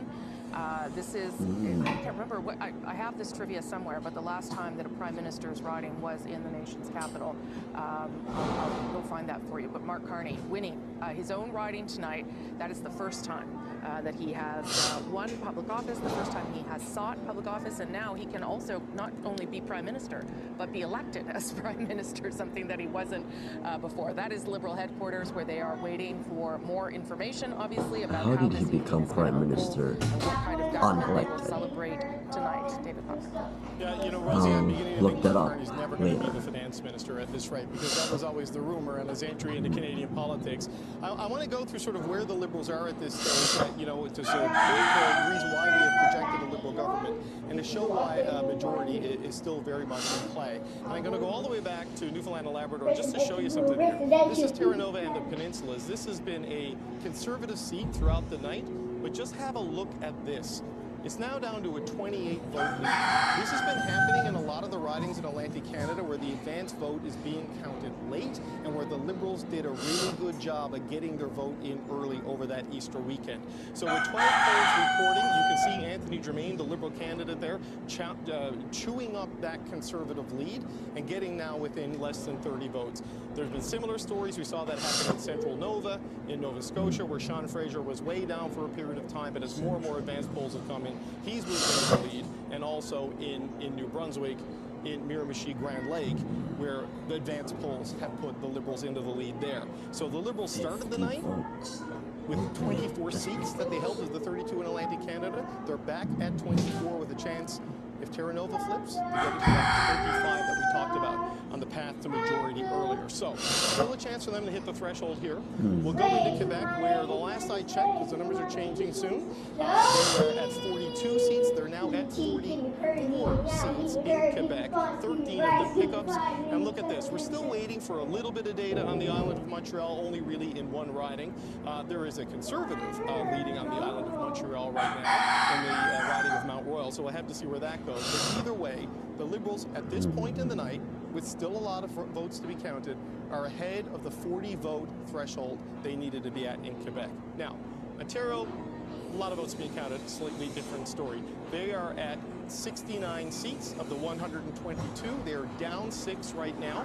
You're seeing some movement here in the GTA seats that have been the stronghold of the Liberals. GTA mentioned. Kitchener, but they're doing well at Kitchener. But there's only about 11% of the vote counted in Ontario. Oh, And again, GTA this is gonna be Greater a pattern Toronto throughout the night area. with the Liberal vote. They are believed widely GTA. believed by all the campaigns, we've heard this from Conservatives as well, to have outperformed their opponents in the advance vote, and in a lot of cases that comes in last. So while they're at 150 seats there right now, the last time I checked, there were still about a dozen seats that we were waiting on results for. Yep. Have now been all the notified. campaigns believe are going to go Liberal. So you can bear that in mind as a reason why we have not yet ruled out the possibility. Mark Carney's Liberals projected to win Canada's election and form next government, public broadcaster CBC says. They're right at 6 right now. They've got 2 pickups. They're leading right now in Winnipeg West, which was a Conservative seat. They are not leading in Winnipeg Centre, but they have picked up, or at least leading in the Northern Manitoba riding right now. In Saskatchewan, we said 1. All they needed was 1. Well, guess what? It looks like they have 1. They're up there. They're leading right now in Desnete. That's Buckley Boulanger, as Ian was telling us. They're nowhere right now in the Saskatoon ridings, though Mark Carney did go there, and Saskatoon University was a riding that the Liberals had talked about as a potential gain for them. They've held right now 2 of their 3 in the north. Nunavut is still trending NDP. I don't want to ruin the NDP's night, but they are no longer ahead of Wetaskiwin, as we predicted earlier. But right now, the Liberals do have 2 seats in Alberta. They're both in Calgary right now. So Calgary McKnight, where George Chahal was the incumbent, and Calgary Centre, which was on their target list. They're leading there now. They are not ahead in Edmonton. That is where they had 1 seat. That was Randy Boissonneau's seat in Edmonton Centre. That is blue right now in Edmonton Strathcona. Maybe the safest NDP seat around. We don't have results from that yet. So with a lot still to come, Rosie, in Vancouver area in particular, the Liberals right now, they only have 8 in BC, but look at this, right? We got a lot to come, but of the 8 that are reporting, the Liberals have 3 pickups, and we're still not fully in to the Vancouver core and the suburbs there, and that is the Liberal stronghold of British Columbia. So they're at 155 right now at this point in time. There's still upside growth there for them. You can see a path to the delta of 17 that they need, and it might actually include Delta, which is the seat they hold on the lower main. Okay, so let me tell you part of the reason why that is there too. Was there a joke there that I missed? Yeah, I was talking about deltas and deltas. I got a lot of people talking to me. That was a funny one. Yeah, sure. There are 47 ridings still where the vote is under 100, so that gives you a sense of why we are still holding off in determining what kind of government this is. But as David rightly points out, it is still possible, and we'll show you more about that in a moment. And just because I have a lot of good colleagues who heard me, the only other Prime Minister to hold a seat in the Ottawa area was John A. Macdonald. So Mark Carney becomes number 2. Ian, over to you. So, interesting things happening in British Columbia in terms of the vote. And let's look at the vote change so far in the province of British Columbia. And you see both the Conservatives and the Liberals up by 15 percentage points. And who is down? Well, no surprise. The NDP, almost 16 percentage points. And in some of the ridings, you can see the impact of that. Let's take a look at Kelowna.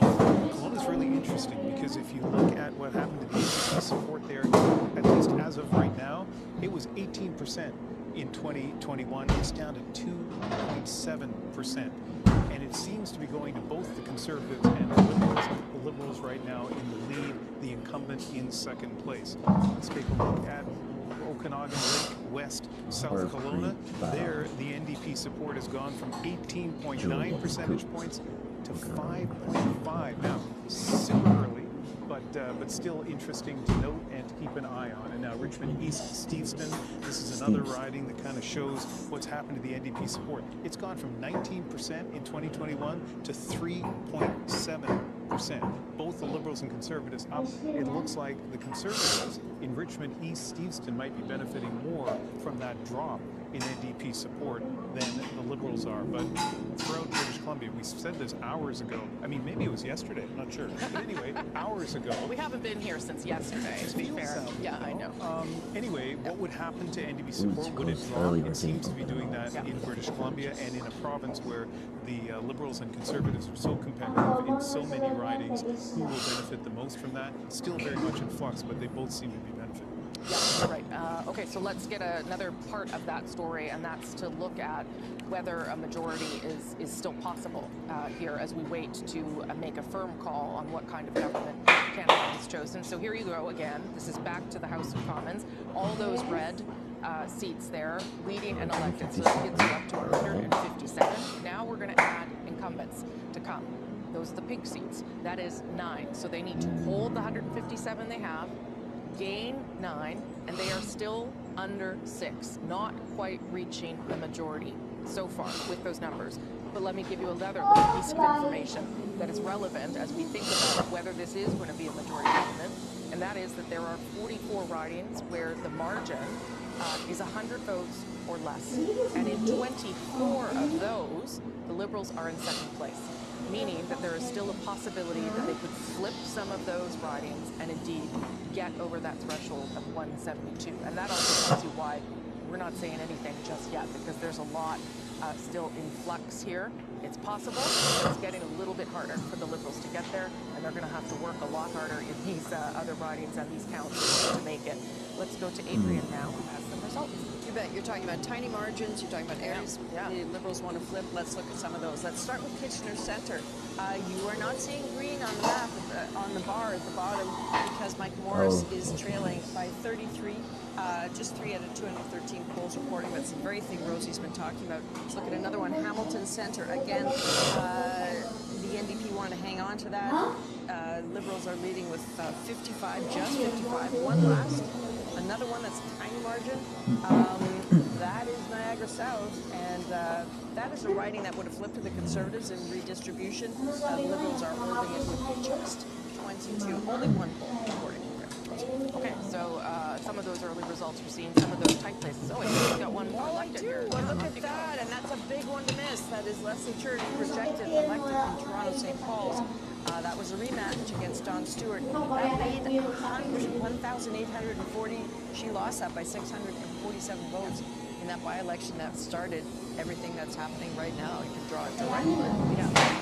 Yeah, that loss, that by-election loss, was part of what got Liberals upset with Justin Trudeau and starting to speak more openly about how he needed to leave. A lot of Conservatives thought that by-election win was an anomaly, and indeed, the Liberals have taken back that riding tonight with Leslie Church. Let's have a look at Conservative headquarters now and see what's shaking over there. Also in Ottawa. Okay. Yeah. That is what it looks like when you know you're not going to form government, and it looked like you were back in January, 25 points ahead. They are waiting to see whether they can hold the Liberals to a minority, which would be something to celebrate for them, but we are waiting to see more. I should also tell you that we are waiting for results to come in from Pierre Poilievre's riding.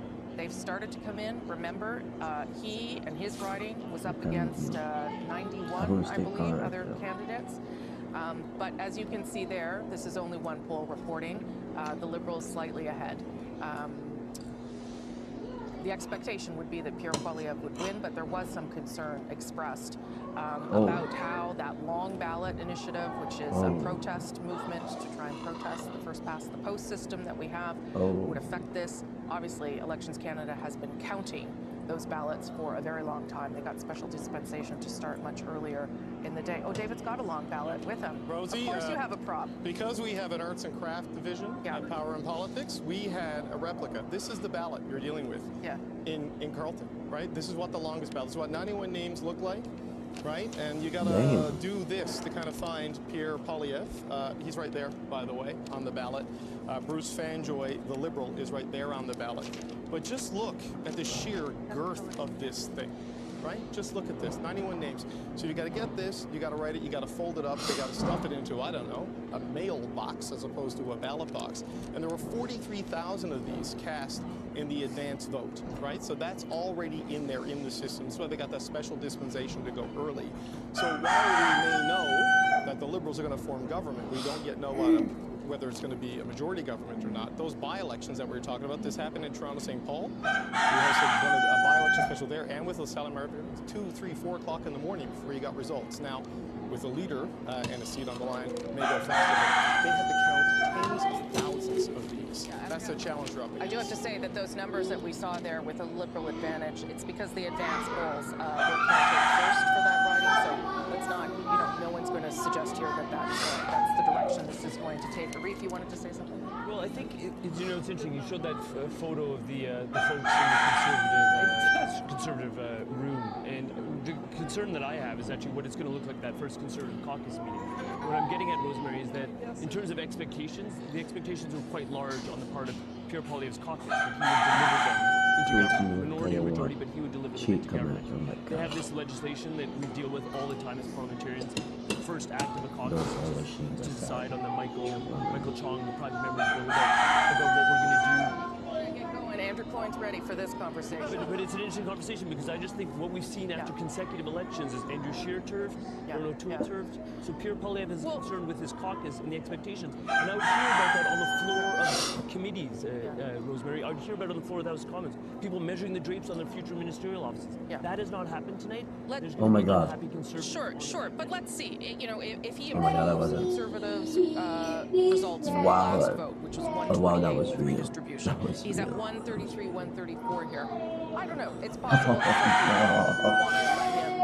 that he could say this is a partial victory if he holds him to a minority. I don't know. I'm just saying. Andrew, you went in and then I gotta go to One thing to measure the drapes, another thing to measure Oh the coffee. God. It's maybe a little. That camera angle. I think it will depend in terrible part on whether it's majority or minority. Totally. I think you're absolutely right that if he comes out of this at 40% no. vote, he would have. Oh no, that's better really as unfortunate. The other question is, he's got such a lock on the base of the party. Can you really take him out even if the caucus decides? The caucus might turf him, the base might vote him back in. Okay, Rosemary, but in terms of the base of the party, it's the inability to stand up to that base that's cost him this election. Okay, he could have stood up to Daniel Smith. I think that's what happened. Let's talk about it after. I do want to spend time. We're not going to write off anyone because we're not at that stage in the evening at all. Catherine Cullen. Yes, and first we're going to just talk a little bit about what is going on in Quebec before we get to Vanessa Lee, our colleague on the island of Montreal. Let's start by taking a look at what is going on in LaSalle. Emard Verdun. Oh, perhaps. In fact, we are going to go to Vanessa Lee right away. Let's just get to the good stuff. And there you are, Vanessa Lee, on the island of Montreal. I believe you are with some prominent Liberals. Tell us what's going on. Well, Catherine, we are at the Society of Arts and Technology in the heart of downtown Montreal, and this is a very happy place because this is where more than a dozen Liberal candidates in the greater Montreal area are gathering and celebrating tonight. And joining me now is Stephen Guilbeault, the Quebec Lieutenant, most recently responsible for Parks Canada as well as Canadian culture and identity. Mr. Guilbeault, congratulations on your party's win. How are you? What's going through your mind right now? Because your riding is still too close to call. Yes, I think things are looking very well in the riding, but as you rightly say, it's too close to call yet. It's very early. I think our numbers are very good, but are very early. We're very grateful that Canadians have decided to give us another mandate, and we feel honored, and we will work hard for Canadians. We're asking for a strong government because we know we have tough days ahead, certainly with the U.S. administration and President Trump. We know it's going to be complicated, so the stronger the Canadian government can be, the more united we are, the easiest it's going to be to face President Trump. What do you think made the difference in this election that Canadians have voted for another Liberal government? And how confident are you that it will be a majority government? Well, clearly the numerous attacks by President Trump on the Canadian economy, not just the economy, on our sovereignty and our very The Liberals identity, are now on I think have 164. really mobilized Canadians. Just And I think they saw a bit more. Prime Minister Carney, 8 more has seats. experience on the world stage, someone who has Is it? experience with the economy, with finance, who has managed crisis versus 8 more Gabrielle, seats. who's never done Okay, anything they're else down to than work on 163. Parliament Hill in Ottawa. 9 more seats. Okay, 162. 10 more seats. And the difficult times we have ahead of us. Wow. We appreciate your time. Thank you very much. Thank you very much. Back to you, Catherine. Recently in Montreal, and Rosie, worth noting, Stephen Guilbeault's riding, it was Gilles Ducep's old riding. It's got block in the past. It went in, even in Ellen Lever here kept that riding. Right now, though, Stephen Guilbeault about Quebec Center. Oh. Quebec Center. And you can see there on the screen, we have still not made a call about what kind of government Mark Carney will be leading as the 24th Prime Minister. 162 seats leading and elected for the Liberals, 138 for the Conservatives, 24 for the Bloc, 10 leading or elected for, I think they're just leading, but maybe leading and elected for the NDP. You need 12 for official party status. The Greens, oh look, they just popped up. It seems like every time I mention them, they just appear. Leading and elected in 1. Remember that the count, the number that the Liberals are still hoping to get to tonight is 172. That would give them a majority government and, of course, the ability, the mandate to implement their agenda much easier than if they're going to have to work with another party. But what we're seeing tonight is really the story of what this election has been. Largely a two-party race and the collapse of the Bloc and the NDP's vote. We need 11 more seats. I want to talk maybe a little bit about popular vote Emanuela. and whether it matters here. I'm just Emanuela, what are you running? our dashboard. What are you running? Are at 44.7%. Kilo The Conservatives at 40.6%. Emanuela. And I would just note that you know, Sans these numbers Lélège, aren't sans so Michel, big, sans right? They're Maurice so big Champlet, compared to what you would normally see François-Philippe in an Champlet. election. 2015, for instance, Justin Trudeau won his majority with 39.47% of the popular vote. That is, I guess, just because we're in this two-party race. Is that how I should read that, Chantal? Yeah, you should also wait to have the full score. Yes, of course.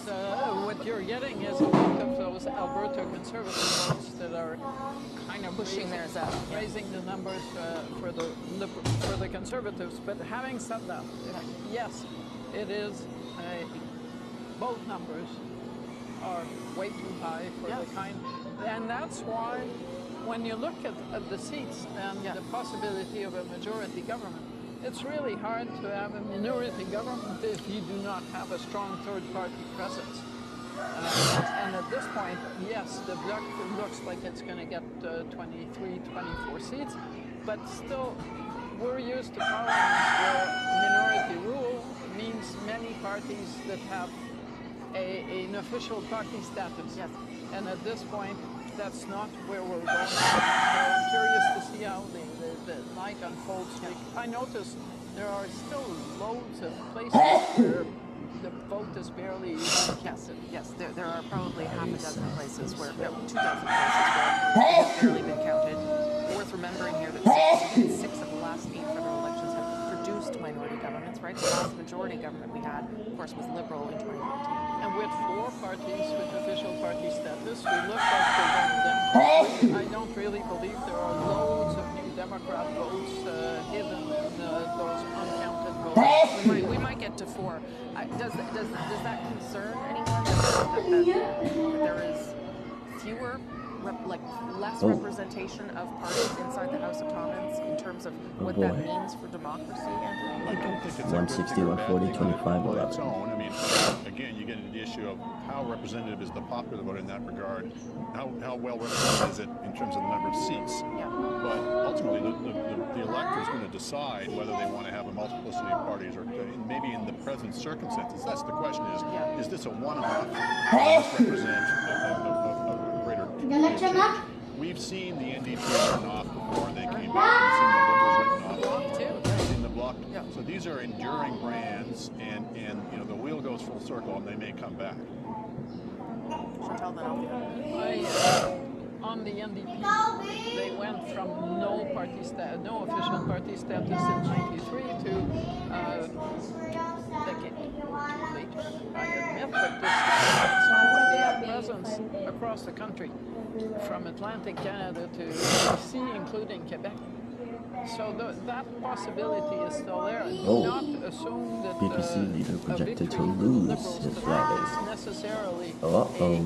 a liberal reign for all time. So at some point, if the seeds of change will come back and they have a better chance to bloom. Yeah, Liberals probably shouldn't assume that either. Andrew, and then Althea. The one thing I think we should be looking for is not just, will they get over the majority, will BC put them over the top, but also how will the Liberals do in Western Canada? One of the things people have been very worried about, some people, is will another Liberal victory cause Westerners, some Westerners anyway, to give up on Canada? I should note that the numbers coming in BC and Alberta are looking pretty close to what the polling numbers were suggesting, and the polling numbers are saying the Liberals are going to do better, at least in the popular vote in those provinces, better than they have since 1968. So that should hopefully dampen down some of the sort of attempts to portray this as the West being shut out yet again. We'll see. We'll see. Last word to you, Althea. Just a few things. So on that is something that the Liberals were quite concerned about, which is why Mr. Carney spent the last day going to Saskatchewan, going to Alberta to make that case, to hoping to grab seats that they otherwise did not. I think it's not a thing about democracy if there are no parties, smaller parties in the House. I think it's just, if the balance of power is the Bloc Québécois, it is an opening for the Conservatives to say that it's an illegitimate coalition, much like they did in 2008, which basically means that we will have another election. But it's not a coalition. It's just one party helps another, right? Right, but they framed the last supply and confidence agreement as a coalition. The just Bloc because isn't about to sign a supply and and confidence agreement. Of course not. They will do issue by issue as they always have, as they have always communicated, but that will not stop the Conservative Party from framing it in that way. Right. And I think it will make it very difficult, especially if Mr. Poilievre remains the Conservative leader,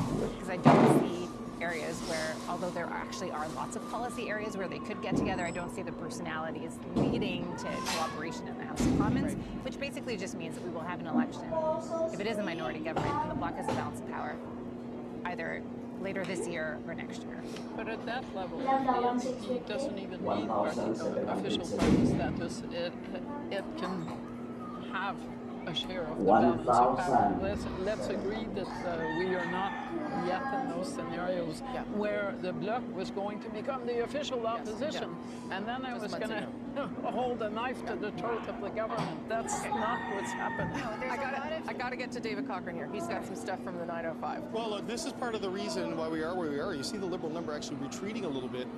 Right now, they are only at 65 seats in Ontario. They are down 10, down 11, and we're going to look at the Greater Toronto area, and this gives you a sense of where we are right now. So you can see here, Mississauga is blue, Brampton is blue, another Brampton is blue. So Peel region has been breached by the Conservatives at this point in time. As we were saying earlier, this is the gate that they need to break down and get closer to the downtown part of Toronto if they're going to make it more of a game at the top line numbers, but certainly in Ontario. And the Liberals are having a little bit of a struggle, at least at this hour of the night. Similar story, there we go, in Vaughan Woodbridge. This is a Conservative-held seat. Thornhill, that's Melissa Landsman. But York Centre, this is another Liberal seat that is blue at the moment. And in Richmond Hill, Aurora, Oak Ridge is a Newmarket, Aurora. York region and Peel region. The Liberals felt pretty good about Peel region. There was some top-line polling suggesting that it was tightening up there as you got towards Election Day. And you are seeing that also up in the York region, which is what the Liberals were the most worried about in their seats in Ontario. But an interesting thing developing as well here in southwestern Ontario, because the Conservative number is 144. Like, that's way up for Pierre Poilievre. Like, that is a big increase in the seats, at least at this point in the night. In the NDP read, from Hamilton to London to Windsor right now, those are blue. The conventional wisdom was the collapse of the NDP vote would elect Liberals. But if the Liberals and the NDP both are strong second and third, the Conservatives can come up the middle.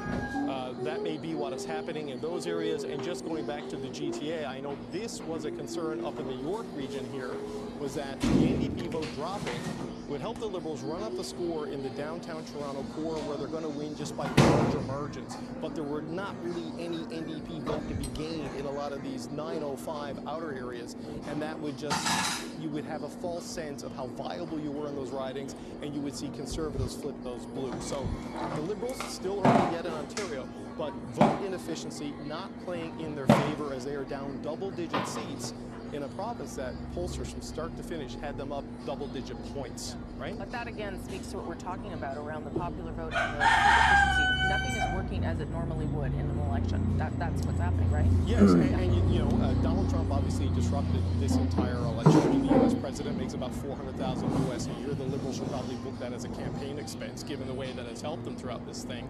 But you know, until we get sort of the urban votes in mass number to know exactly how the cities of Canada are going to vote, and the suburbs of Canada are going to finally vote, and of course British Columbia, it's hard to know if they're going to get there. But the vote efficiency that has helped the Liberals win the 2019 federal election and win the 2021 federal election, despite losing the popular vote, at this stage, we're not yet seeing that. Now, they're starting to tick back up. They're in 161 right now.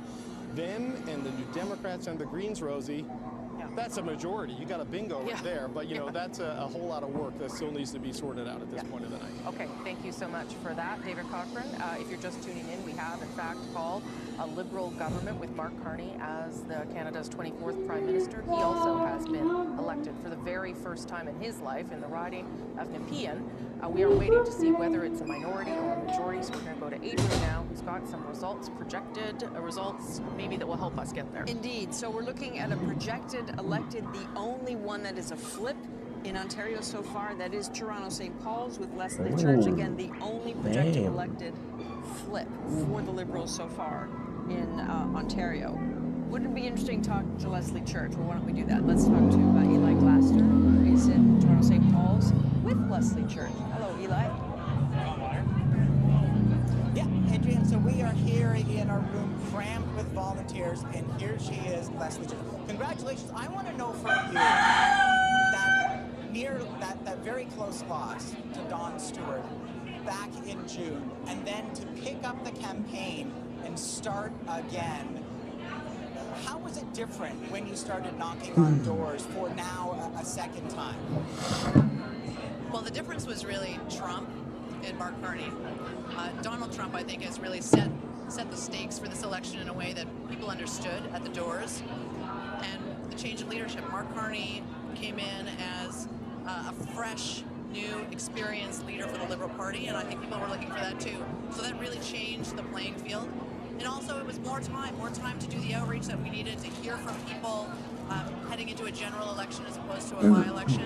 And I think that was really important. So I'm deeply, deeply grateful for the result tonight. You lost in the by-election to the Conservative Don Stewart. That was a small margin of votes, of just over 600.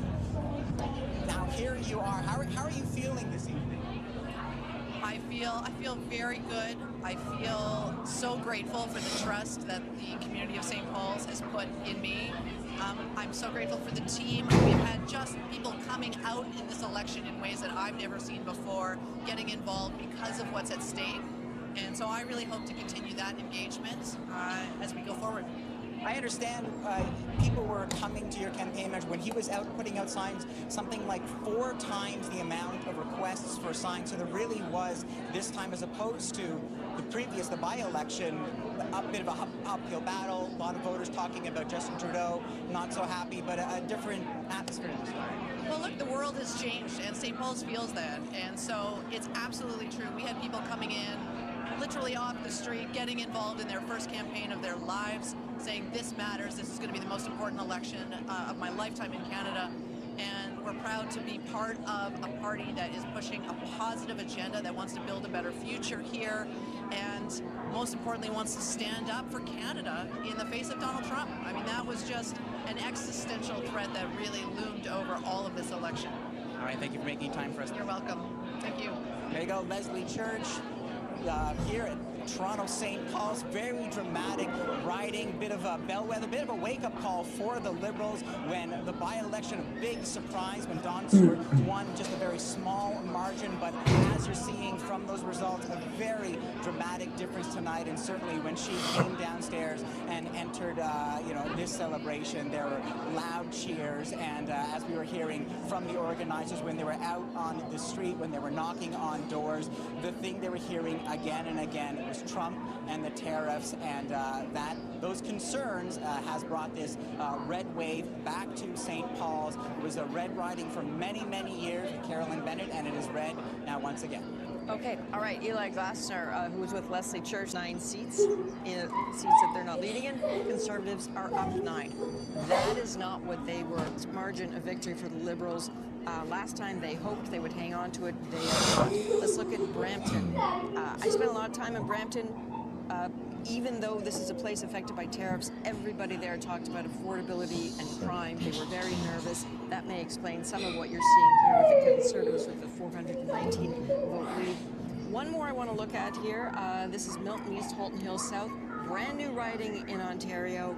It was projected that it would be very close with the Liberals, and yet with only 43 polls reporting, the Conservatives have a lead there of 528. If at the end of the night we are talking about a Liberal minority and not a Liberal majority, you might want to look at what happened in the GTA for some answers there, Rosie. Okay, that's great. Thank you so much. And I should tell you there are 5 ridings where we don't have any information yet at all, no data.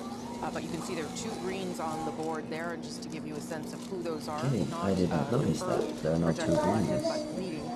That is both in Kitchener Centre with Mike Morris and with, of course, the co-leader Elizabeth May and Sandwich Golf Island.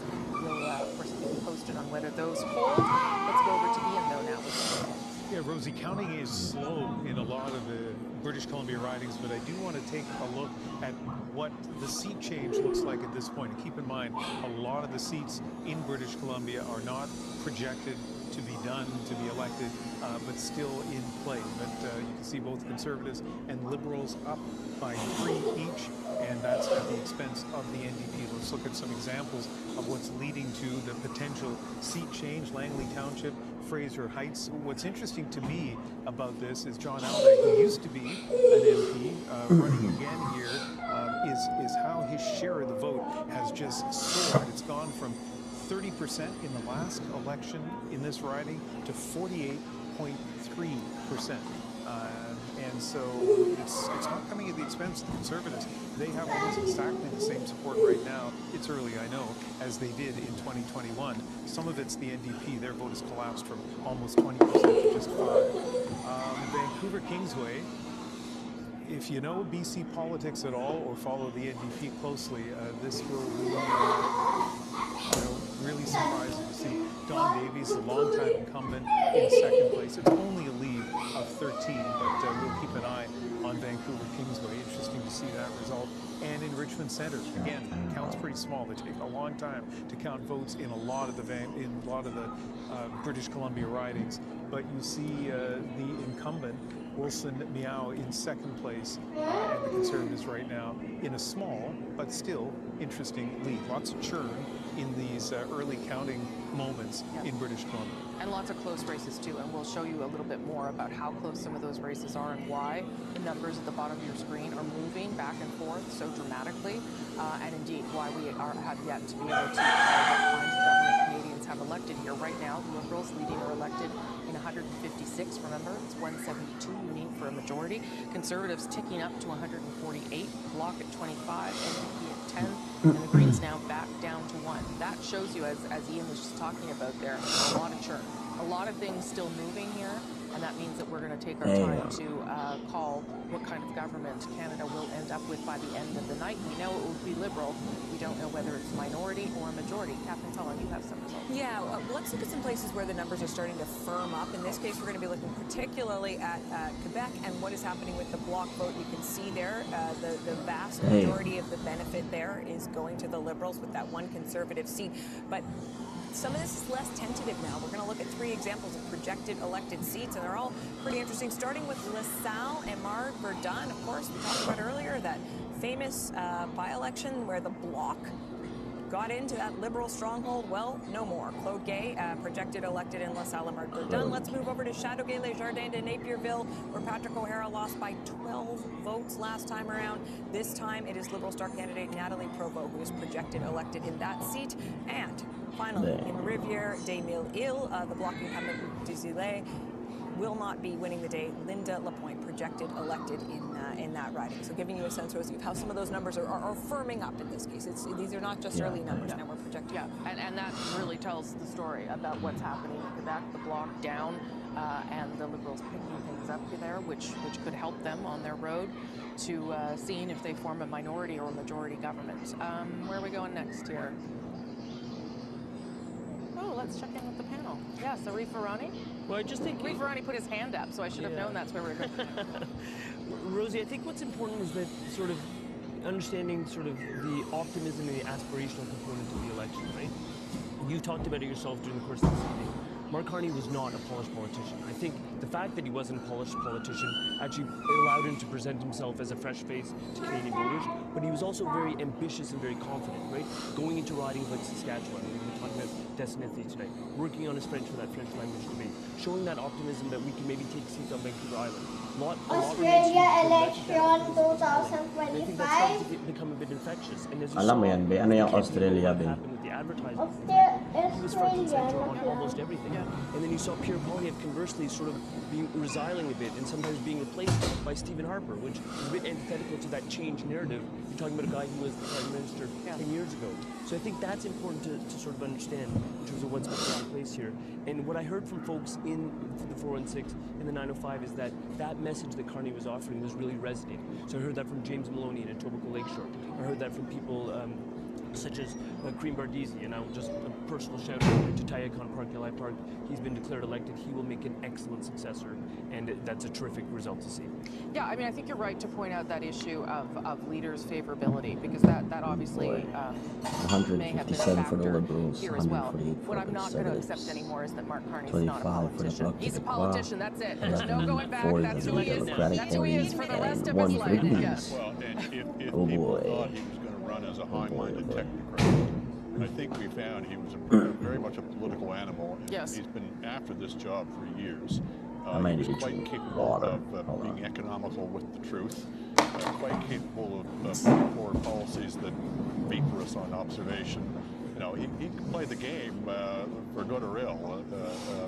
Well, he also got good just at talking to people and doing rallies. And well, Theo, you were out with him for a he while. got a like lot better. Like the first 2 weeks of the campaign, the difference between the last two is just astronomical. Like he has really fine-tuned his skills as a politician, as a public speaker.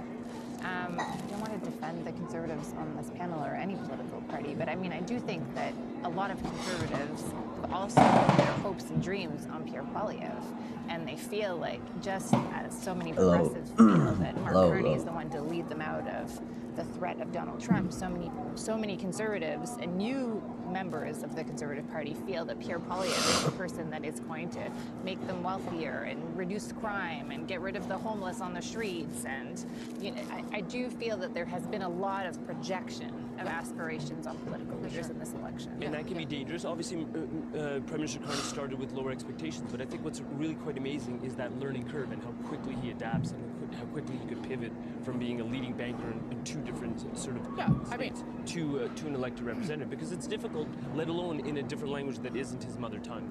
And I think the Quebec electorate has responded to that. Chantal. Talking about the Quebec electorate, if you look at the province that did deliver what the Liberals needed tonight, it was Quebec. Take away those 9 gains and we are in a very different territory, the one where we never go to sleep tonight because we're still waiting to figure it out. Well, that could still happen, let's be clear. And what was but the feature that caused this, yes, there was the Trump factor, but it was Pierre Poilievre's lack of popularity in Quebec. Yes. If Quebecers had not been so viscerally opposed to Pierre Poilievre, the Quebec results for the Bloc would not be as bad as they are. And the Liberals would not be sitting with not a very big lead on the Conservative seat-wise. Yeah, no, not a very big lead at all. We'll see where that goes. But if you see that kind of tight, if we're heading towards a minority and is that tight, my gosh, that's not a very stable time for anybody. David, you got some stuff you want to talk about? Look, Rosie, I think the political science term for that is a parliament from hell. But what's happening right now is the story's in Ontario, folks. I mean, look, the Liberals have been projected to win the most seats here tonight, but they are down in Ontario, not just below where we thought they needed to be for the path of majority. They're just flat out down. And like, let's go through some of the regions here. The NDP vote is nowhere in Ontario, but a lot of it's going Conservative. So we've seen the Conservatives moving into the Peel region here and like gaining seats in the York region. But what's also interesting is if you go to southwestern Ontario, look at this. Windsor right now is blue. London Fanshawe is blue. I believe Kitchener Centre, the Green Party seat, that is blue right now. And I bet you if we go into the Hamilton area, we're going to see some of that there as well.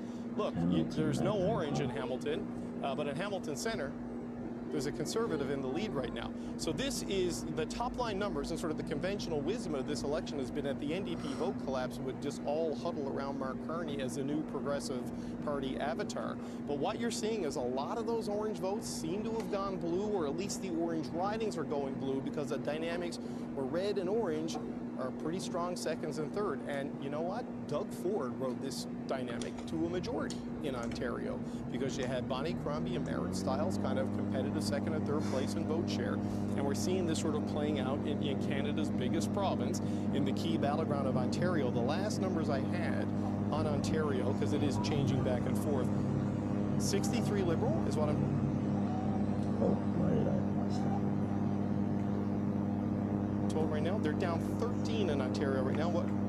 At 59 Conservative. Told right now. They're down 13 in Ontario right now. What?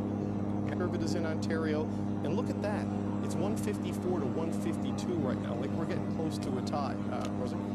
Okay, Althea, you want in there, and then Andrew, and then I'm going to get some more. Oh, God, please. I'm sorry, guys. We're getting close to a tie.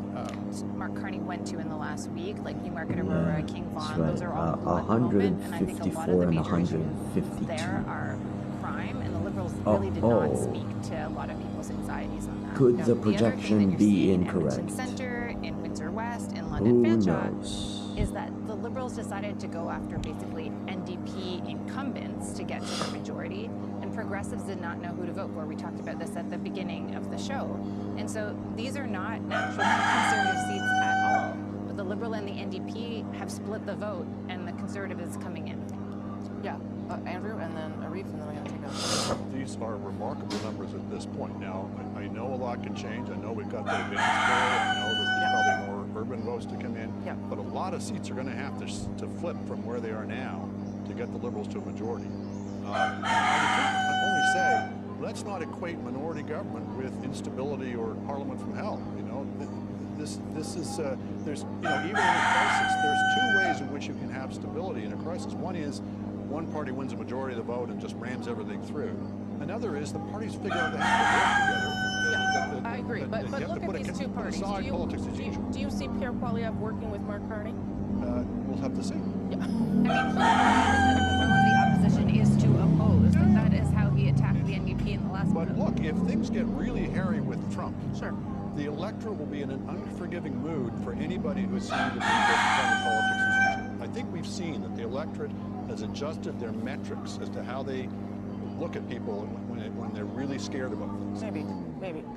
Quickly, Arif, for running Well, I'll agree with the question now is, where, if this continues long into the night and day after the election, will the Bloc Québécois work with the Conservatives or the Liberals? That's the big question. The projection is Liberal government, but the Bloc Québécois is on 25, and Liberals and Conservatives are very close to a tie. 155 and 150, that's very, very close. Yeah, and you see the NDP there hovering just below official party status, but one thing that is a little bit more certain than that, one seat that is a little bit more certain, is that of Alexandre Boulris.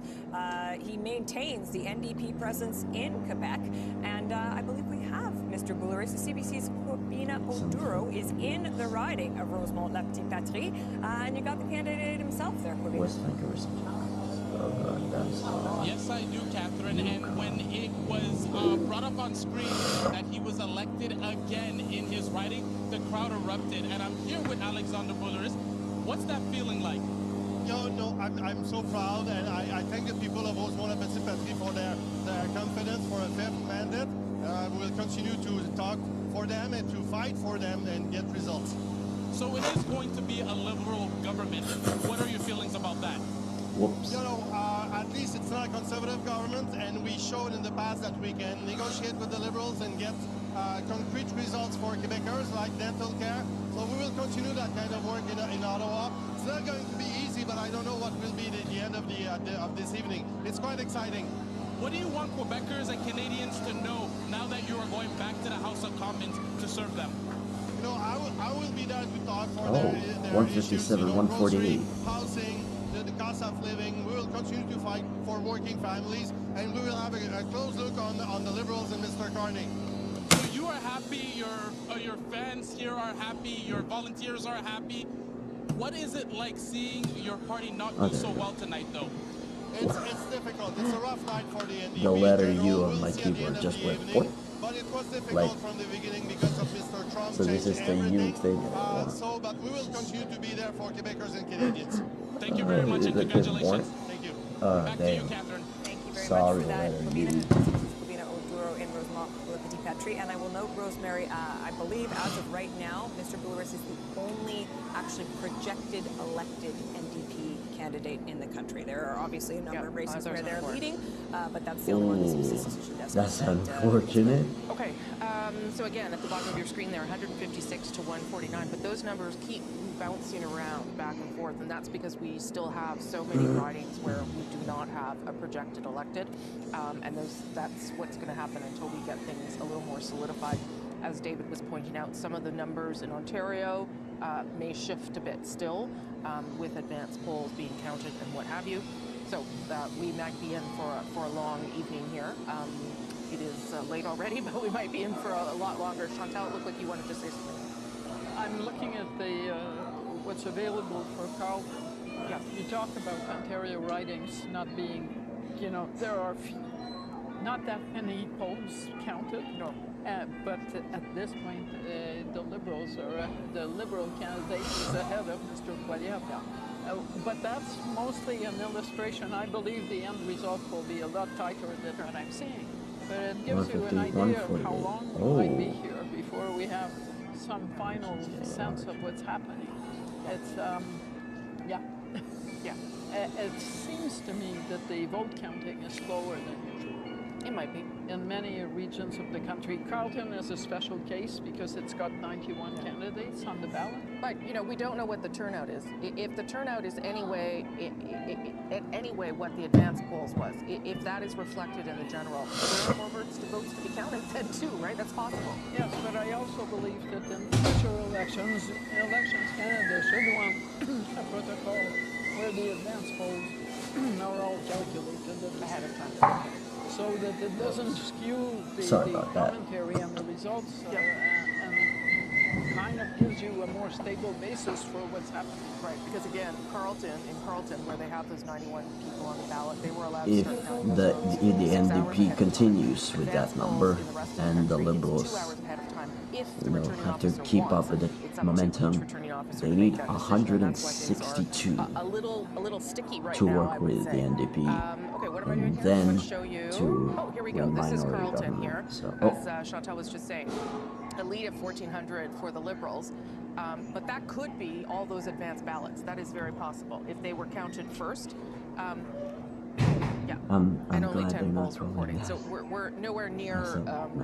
calling anything in that riding. But that is Oh, why boy. things are so I'm not going to say volatile, but they are unusual and difficult to predict, I think is a safe way to characterize things in this highly unusual election. Ian, you've got some results. Well, let's go to Saskatchewan, where things are more stable and the counting has almost, well, it's not been completed. At least the picture is a lot clearer there.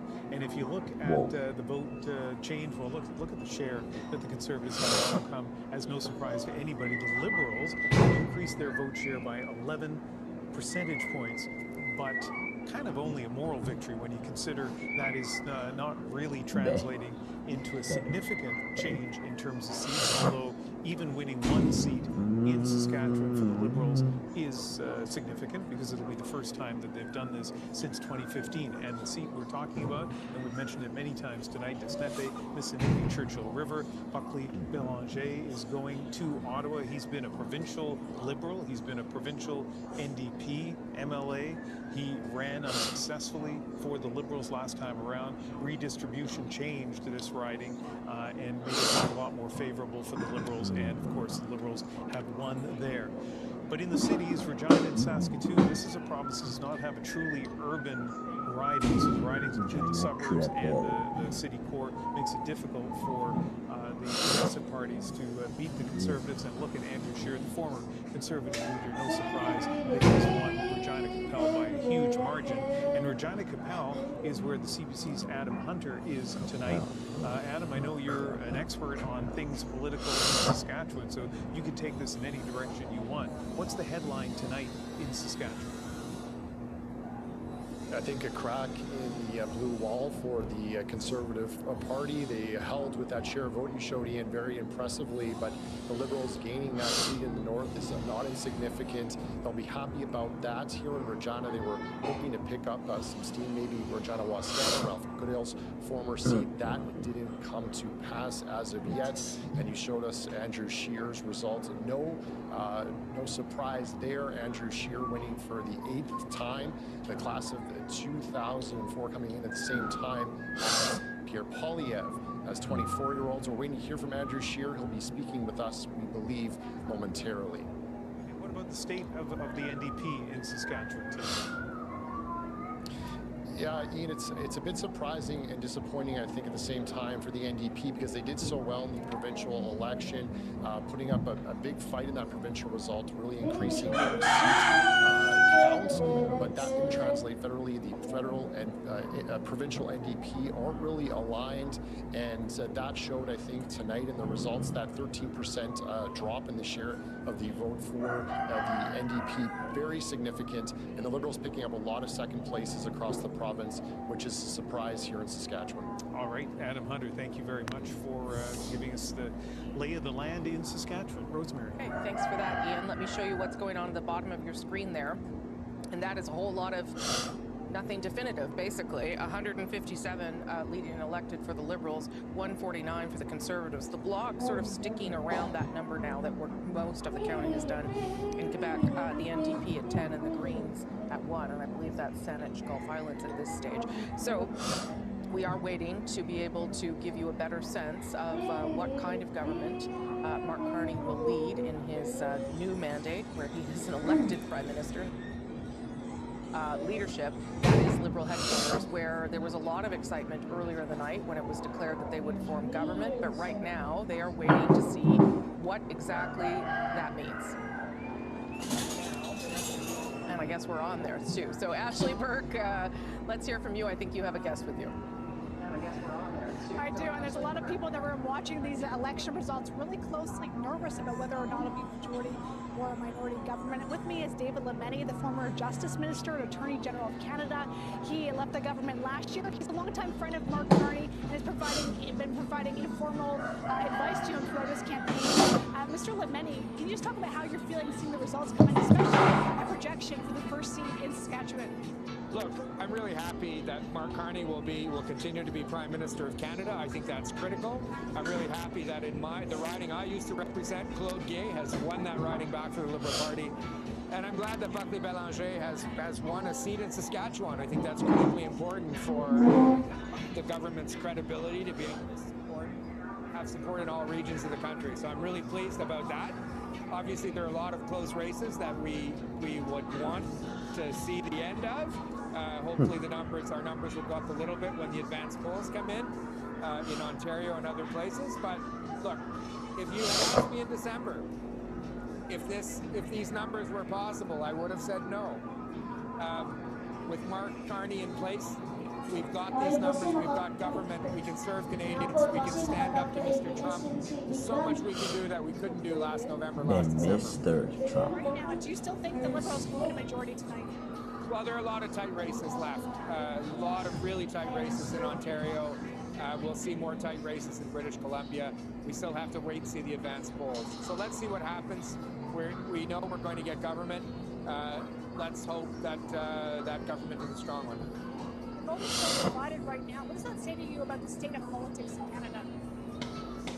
There's division out there, and we need to work. We need to work as a country, and we need to work as a government. Mr. Carney, Prime Minister Carney, is going to have to work as a government to be a rassembleur, to bring people together. There's a lot of misinformation out there. We need to combat that. We need to establish the ability to talk to each other again. And since I left politics, it's been a lot easier to talk to people on all sides, and it is something that we all just have to do. Every single citizen has to do it, but a government in particular has to lead, and Mr. Carney will lead us. Thank you for your time, Mr. Lametti. That's David Lametti, the former Justice Minister here at the Liberal Congress. Okay, thank you, Ashley Burke, and of course David Lametti, a good friend of Mark Carney's, who has been advising him, is what we kind of understand, a little bit throughout this campaign, as you see Liberals there waiting to find out how this race is going to unfold. Catherine Cullen, do you have some results? Yeah, well, Rosie, a lot of action happening on that board. So let's go to Alberta, look at some of the cities and see where some of that action is happening. I believe you're going to start here with Edmonton, Freesville. There you go. Now, this was a rematch, right? Kerry Diot, the previous MP for this riding, Blake Desjardins of the NDP, won it in the last election. Kerry Diot has won it back. That is projected elected. So that is one of the certainties tonight, and some of the movement that you're seeing there also what is happening with the NDP numbers. Let's head over to Calgary. In Calgary Centre right now, the Conservative incumbent Greg McLean is in second. This is a riding that the Liberals took in 2015, but Greg McLean has had it for some time, so we're going to want to watch the results there. Calgary Confederation, Corey Hogan. If you're a political nerd, like some of the people in this room, cough, cough, you might know Corey Hogan from his podcast, The Strategists. Right now, he is in the lead, but he's got quite an opponent in Jeremy provincial politics. And finally, Calgary McKnight, where the Liberal George Chahal finds himself in second at this point. Conservative Delwinder Gill ahead by more than 100 votes at this stage of the game. Rosie. Interesting race. Thanks for that, Catherine. I want to show you a little bit of how the leaders are doing. Those are the MPs or candidates I'm tracking. Let's start with Mark Carney. As we said, he handily won his riding, my gosh, by more than 10,000 votes in the PM. First time he's been elected to public office, first PM to never hold an elected position, and also, here's another bit of trivia, first Prime Minister born in Northwest Territories, although he grew up mostly in Alberta. Next, let's have a look at... Okay, that is Pierre Poilievre's riding in Carleton. Again, he is trailing the Liberal by 1,700 votes. Not a lot of polls reporting, and as we talked about before, advanced polls may indeed be a factor. The longest ballot initiative, also a factor. There were 91 candidates on that ballot, but right now Pierre Poilievre trailing in his own riding. Okay, Yves-François Blanchet, we told you about that either. Also, a big lead for him, an easy win in Belleuil-Chambly as leader of the Bloc Québécois. And this is Burnaby Central. It is early still, but the news here is what many in the NDP feared. Jagmeet Singh is in third place in his own riding of Burnaby Central, the Liberal leading by 240 votes. But for Jagmeet Singh to be in third, that might be the start of a very bad story for him tonight. And there you go, Elizabeth May. She is leading in her riding by 1,700 votes. Saanich Gulf Island, continue to watch there. Elizabeth May, of course, has been around for a long time. She is the co-leader of the Green Party at this stage. And that's because this man, Jonathan Pedneau, is the other co-leader. He decided to run in Outremont, came in fourth. Rachel Bendayan easily re-elected in the riding of Outremont in Quebec. And one more. There you go. This is in the riding of the Beauce. You can see the Conservative there won. My gosh, that is a huge margin. 20,000 votes in the Beauce. Maxime Bernier placing third. He is still the leader of the People's Party of Canada. We'll see whether that party continues after tonight. There has been very little success for him tonight, and losing badly in his own home riding of the Beauce. All right, let's go back to David Cochrane, who's got some updates and some information. We're going to go all the way back to Newfoundland and Labrador and show you what's happening in Terra Nova and the Peninsulas, and let this riding be a lesson for us throughout the night, because the Conservatives were leading in this all night. But look at this. With 2 polls left to go, the advanced polls, where the Liberals are believed to have dominated, Anthony Germain has gone from hundreds of votes back to just under dozens of votes ahead. He's got a 23-vote lead over Jonathan Rowe right now, with 268 of 270 polls reporting. We've seen some change, for example, in Nova Scotia, where Sean Fraser has moved out to a pretty big lead right now, almost 2,000 votes. But Miramichi, Grand Lake is flipping back and forth in New Brunswick, and this is all on the advanced polls. And that's going to be something we've got to watch in the GTA, for example. Rosie, as I was saying earlier, the Liberals are down about 10 seats in Ontario. There's a lot of advanced votes, they think, still to be counted in a lot of these ridings where they are losing. The vote efficiency, you would expect, with them being in the 44% or wherever it is in the popular vote, is not quite showing up, because they're winning these seats by bigger margins. And a lot of the NDP loss, essentially what's happened is, like, the Liberal surge and the NDP collapse has elected a lot of Conservatives, or at least has the Conservatives more competitive at this point in time based on the vote splits. But you go back and look at what has happened in Terra Nova, what's happened in Central Nova, the Novas basically, on the East Coast. You're seeing the power of the advance vote coming in and driving results late. So, you know, as we look at the tightening back and forth, as these results come in massive numbers. Carleton, for instance, the Pierre Poilievre riding, 43,000 advance votes in a single riding there. So there's numbers like that in the tens of thousands right across the country. And to that end, look at what's going on now at the bottom of your screen. Things have changed dramatically again. Now the Liberals shooting back up to 163, and the Conservatives dropping down to 146. The NDP dropping there as well. So that shows you a little bit, again, how fluid things are still at this hour. What the time is it? 11:30 Eastern.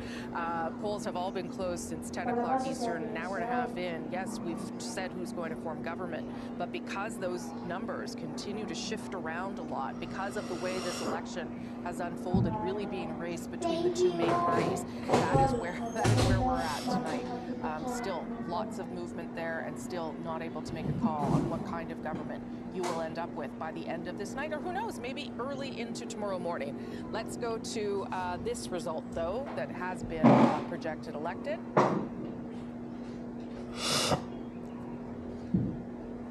Here it's coming. There you go. And that is in the riding of University Rosedale. Christopher Freeland has been projected elected with a significant lead, more than 8,400 votes. And Christopher Freeland joins me now. Congratulations to you, Christopher Freeland. Thank you, Rosie Barton. How are you feeling about where the Liberal Party is tonight?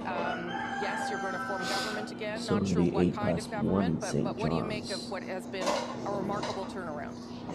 No, 9+1. I think it's a remarkable turnaround, Rosie. You know, I look back to where we were as recently as December, and you know as well as I do that at that point people had totally written us off. People were even talking about whether the Liberals would retain official party status. And right now you are talking about what the strength of our government will be. So to me, that is a remarkable comeback, and I really want to say kudos to our Prime Minister, Mark Carney, who showed in his few weeks as Prime Minister that he is totally up to the job, and he has been a remarkable campaigner. So this is a great night for the Liberal Party. It's a great night for Canadians. What I have experienced in my own riding, supporting 27 other candidates in Ontario, places like Saskatchewan, is Canadians recognized that this was a critical moment for our country. Canadians understood that the ballot question is who can fight for Canada, who can stand up to Donald Trump, and the answer is the Liberal Party and Mark Carney. How much responsibility do you take for where we are at tonight? Because one could argue that part of your move to quit is what triggers Justin Trudeau's resignation. Take any solace in that difficult decision, given where you are tonight? You know, Rosie, obviously I did not have a crystal ball on that morning when I took the really tough decision to resign from the cabinet, but I knew it was the right thing to do. I didn't know what would happen next, but I knew that we were headed in the wrong direction and that I had to do something about it. And I knew it was the right thing then.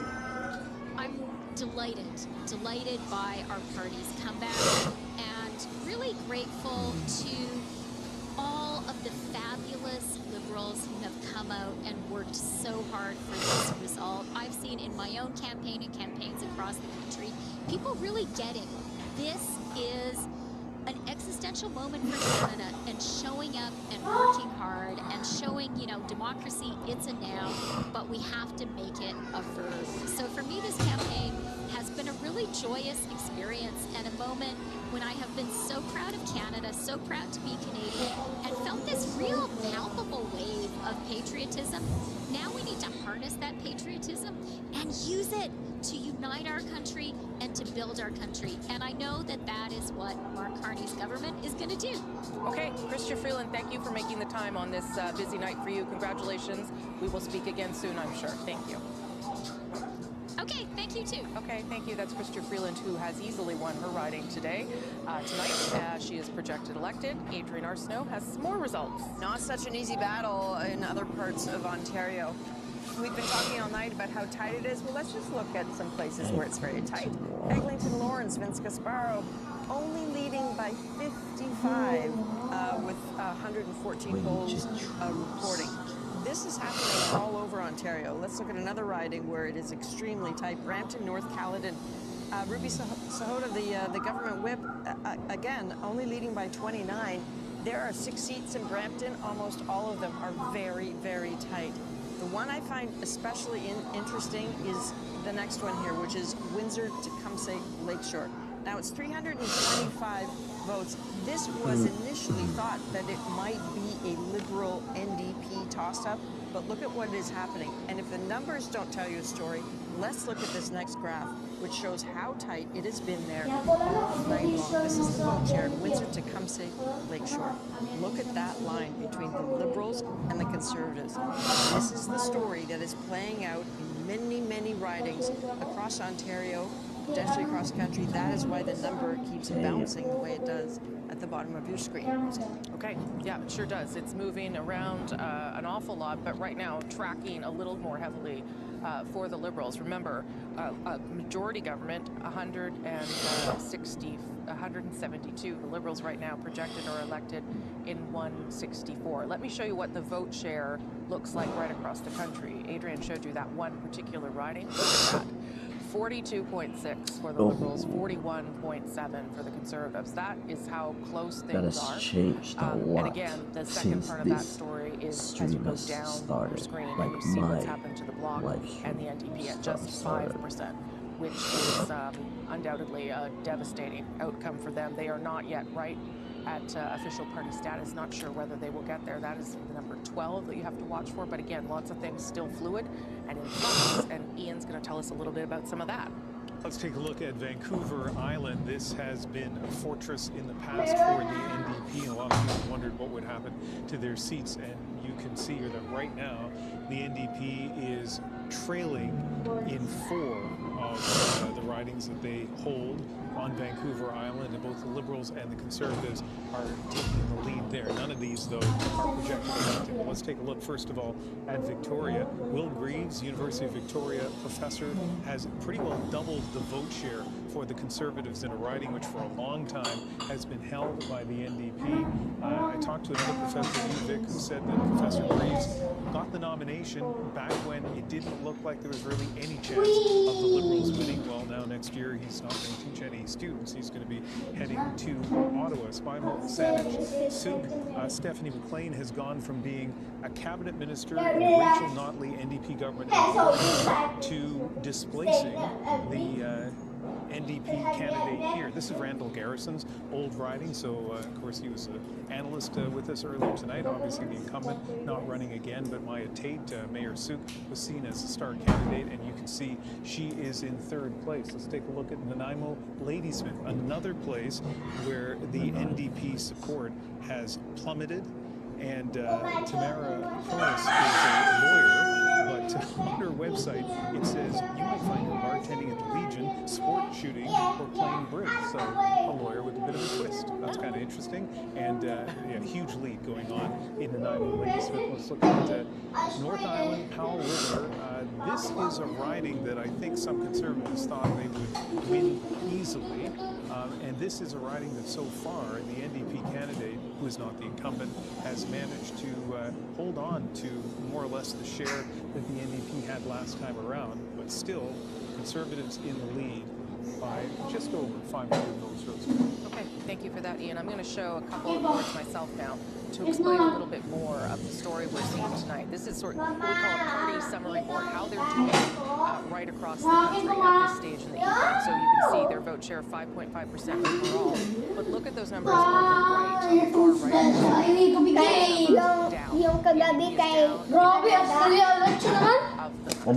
And let me show you some of that.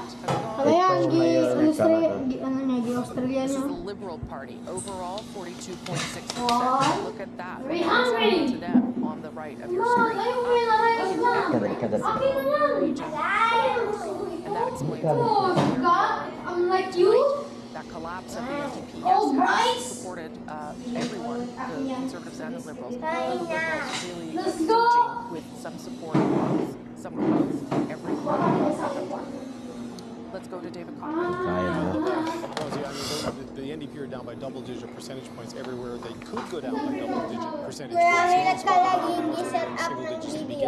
But look, the path to party status was a difficult one for the NDP coming into Judgment C's third national election.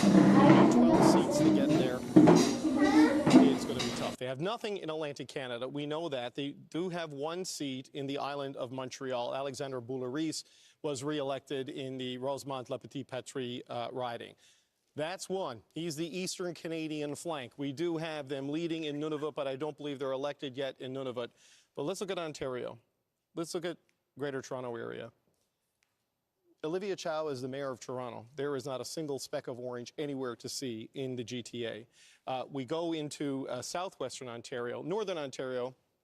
That was Charlie Angus' seat. Right now, that is blue on our map. You go into southwestern Ontario. There was an NDP seat in Windsor. Right now, it is blue. There was one in London. Right now, it is blue. You go further east into Hamilton. There was an NDP seat. Right now, it is blue. Their vote collapse, while the Liberals have gone up, the vote inefficiency has created a path for Conservatives in a lot of seats that I'm getting texts from people in the NDP campaign saying, this is the consequence of strategic voting. People hurrying to the Liberals stop the NDP from stopping Conservatives in seats where if they're voted held, they might have won. Either way, they have two seats basically in the north and all of Eastern Canada. You get into Manitoba, you go into Winnipeg. This was another place where they had three seats coming into this. Right now, Leah Gazan is the last New Democrat standing in Manitoba. She has been elected, I'm told, in Manitoba. In Saskatchewan, they are nowhere at this point in time. You go into Alberta, you go to Edmonton. We already reported earlier, Blake Desjardins had lost his riding of Edmonton-Griesbach. Heather McPherson is leading right now in Edmonton-Strathcona. So that means, really, obviously, no growth potential here. No growth potential here. It all comes down to British Columbia. This is where the core of the NDP caucus was. They had 13 seats in the last parliament from British Columbia. Ian talked about what's happening on Vancouver Island. Well, you know, this is going to be tight. It's already one of the orange seats is flipped blue as the counting goes back and forth. You know, I have described Vancouver Island as the Narnia of Canadian politics. You got green, red, blue, and orange. Nowhere else in the country does that happen, but it's playing out here on Vancouver Island. But you have Liberals in Victoria leading right now for the first time since David Anderson was a member of Parliament in the Chrétien years. But look, this is where it really comes down to right now, is the Lower Mainland. In Greater Vancouver, there were 5 NDP seats in Vancouver, including the leader, Jagmeet Singh. He's trailing right now. The others are close. Don Davies in Vancouver Kingsway, the last update I had on that was less than 300 votes. So these are the areas where the NDP needs to come back, Rosie, if they're going to get to the 12 seats. But The arse is out of their vote. It's up to Vancouver to put it back in there. And I don't know if they have enough time and enough ground game to get it done at this stage of the night. Okay, thank you for that, David. We can, though, elect another leader. Let's show you that. Elizabeth May has won her riding of Saanich Gulf Islands with a significant lead, more than 2,500 votes. She was first elected in 2011. She continues to be the co-leader of the party. Her other co-leader lost in his riding in Outremont, so we'll see what that means for the future of that party. But right now, only one seat, and it's hers, in British Columbia. She has always been an effective parliamentarian, but obviously difficult when growth continues to elude that party, particularly in an election like this. Chantal Hébert, what are you thinking? I think this is what it looks like when you have a two-party system. Yeah. And the nights get long because it's a one-on-one battle. Yeah. And there are so many contradictions. I keep going back to the riding of Carleton.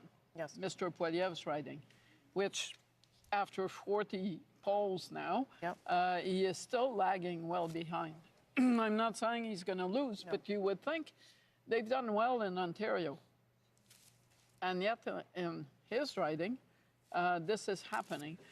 But the night we're having now is a direct product of the fact that we had a binary campaign. Yeah. And the reason why we're all a bit trying to find our footing is because we've never done an election night that was like this one. Yeah.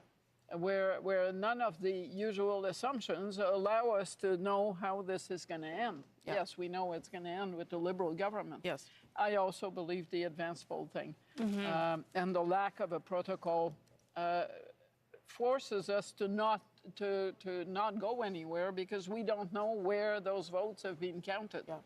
Yeah. And that hopefully will be the last time we will have an absent over the universal word on how you count those votes so that we know what we're dealing with when we see results. Well, and it can be done, right? Because the chief electoral officer issued that special directive for Carleton to begin counting advance votes 6 hours before because they were so long.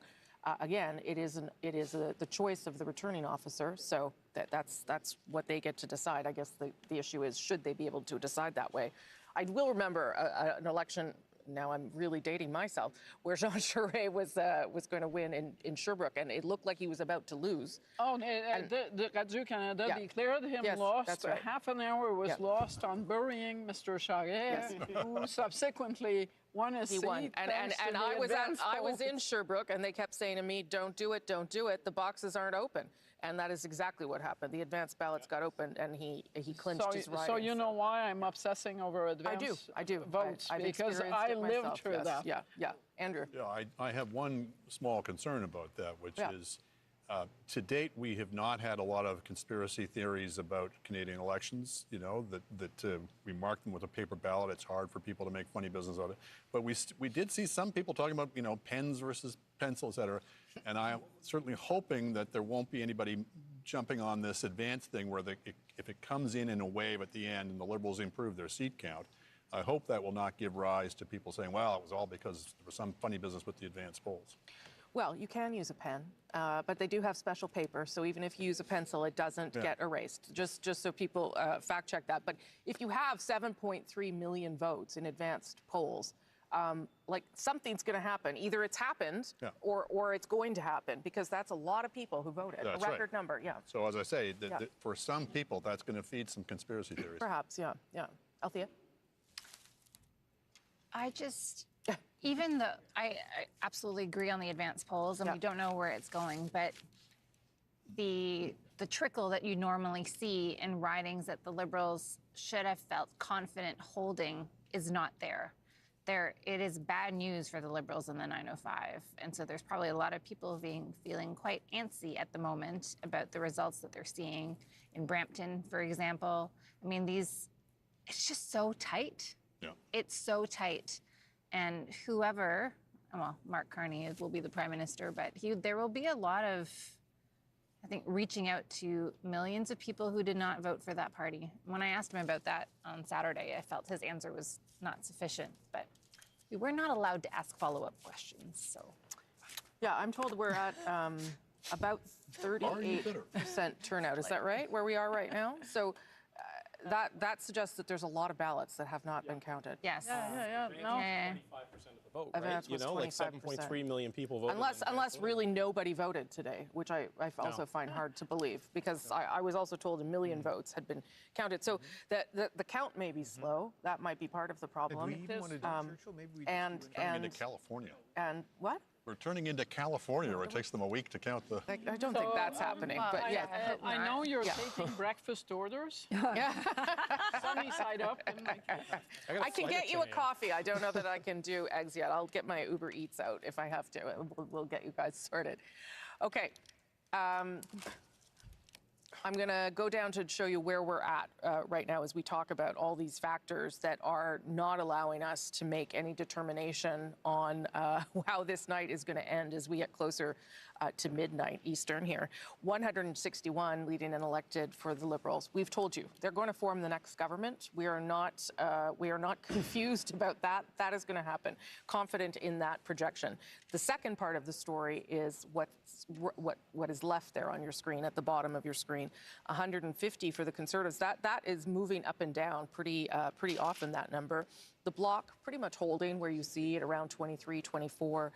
The NDP not getting into the double digits for some time now, and that one green there, Elizabeth May. So that is where the fluidity of the evening is, and as Chantal just brightly pointed out, it is because of this unusual race where we are really talking about two parties fighting it out, as you can see there on the bottom of your screen, that it makes it very difficult at this stage to know how the night is going to end, because all the things that we would normally know during an election simply aren't happening, even when it comes to the share of the vote, which is pretty evenly matched as well. I'm going to go to Ian, who's got some results now.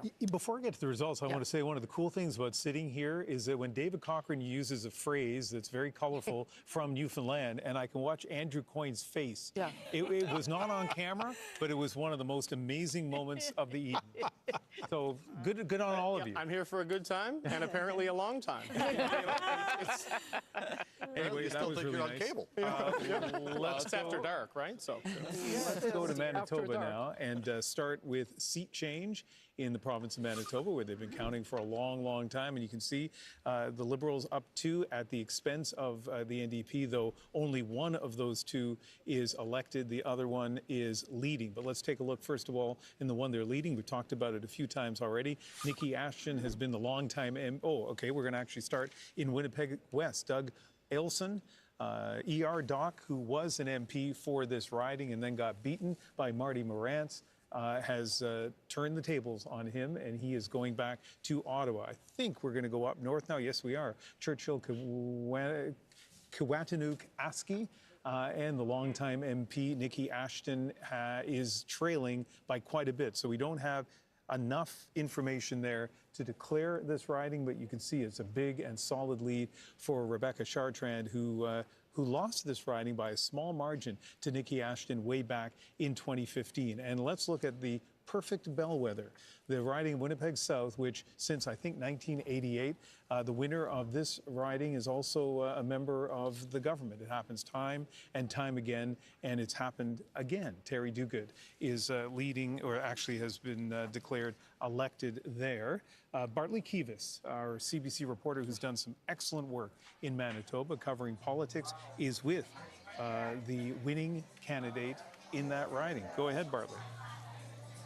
So, Ian, as you mentioned, Winnipeg South is a perfect bellwether since it was created in 1988. It is only elected candidates from the party that wins, and I'm with one of them right now. Terry Duguid, first of all, when you were thinking in December 2024 about your prospects, and think back to that right now, what would you tell yourself from a few months back?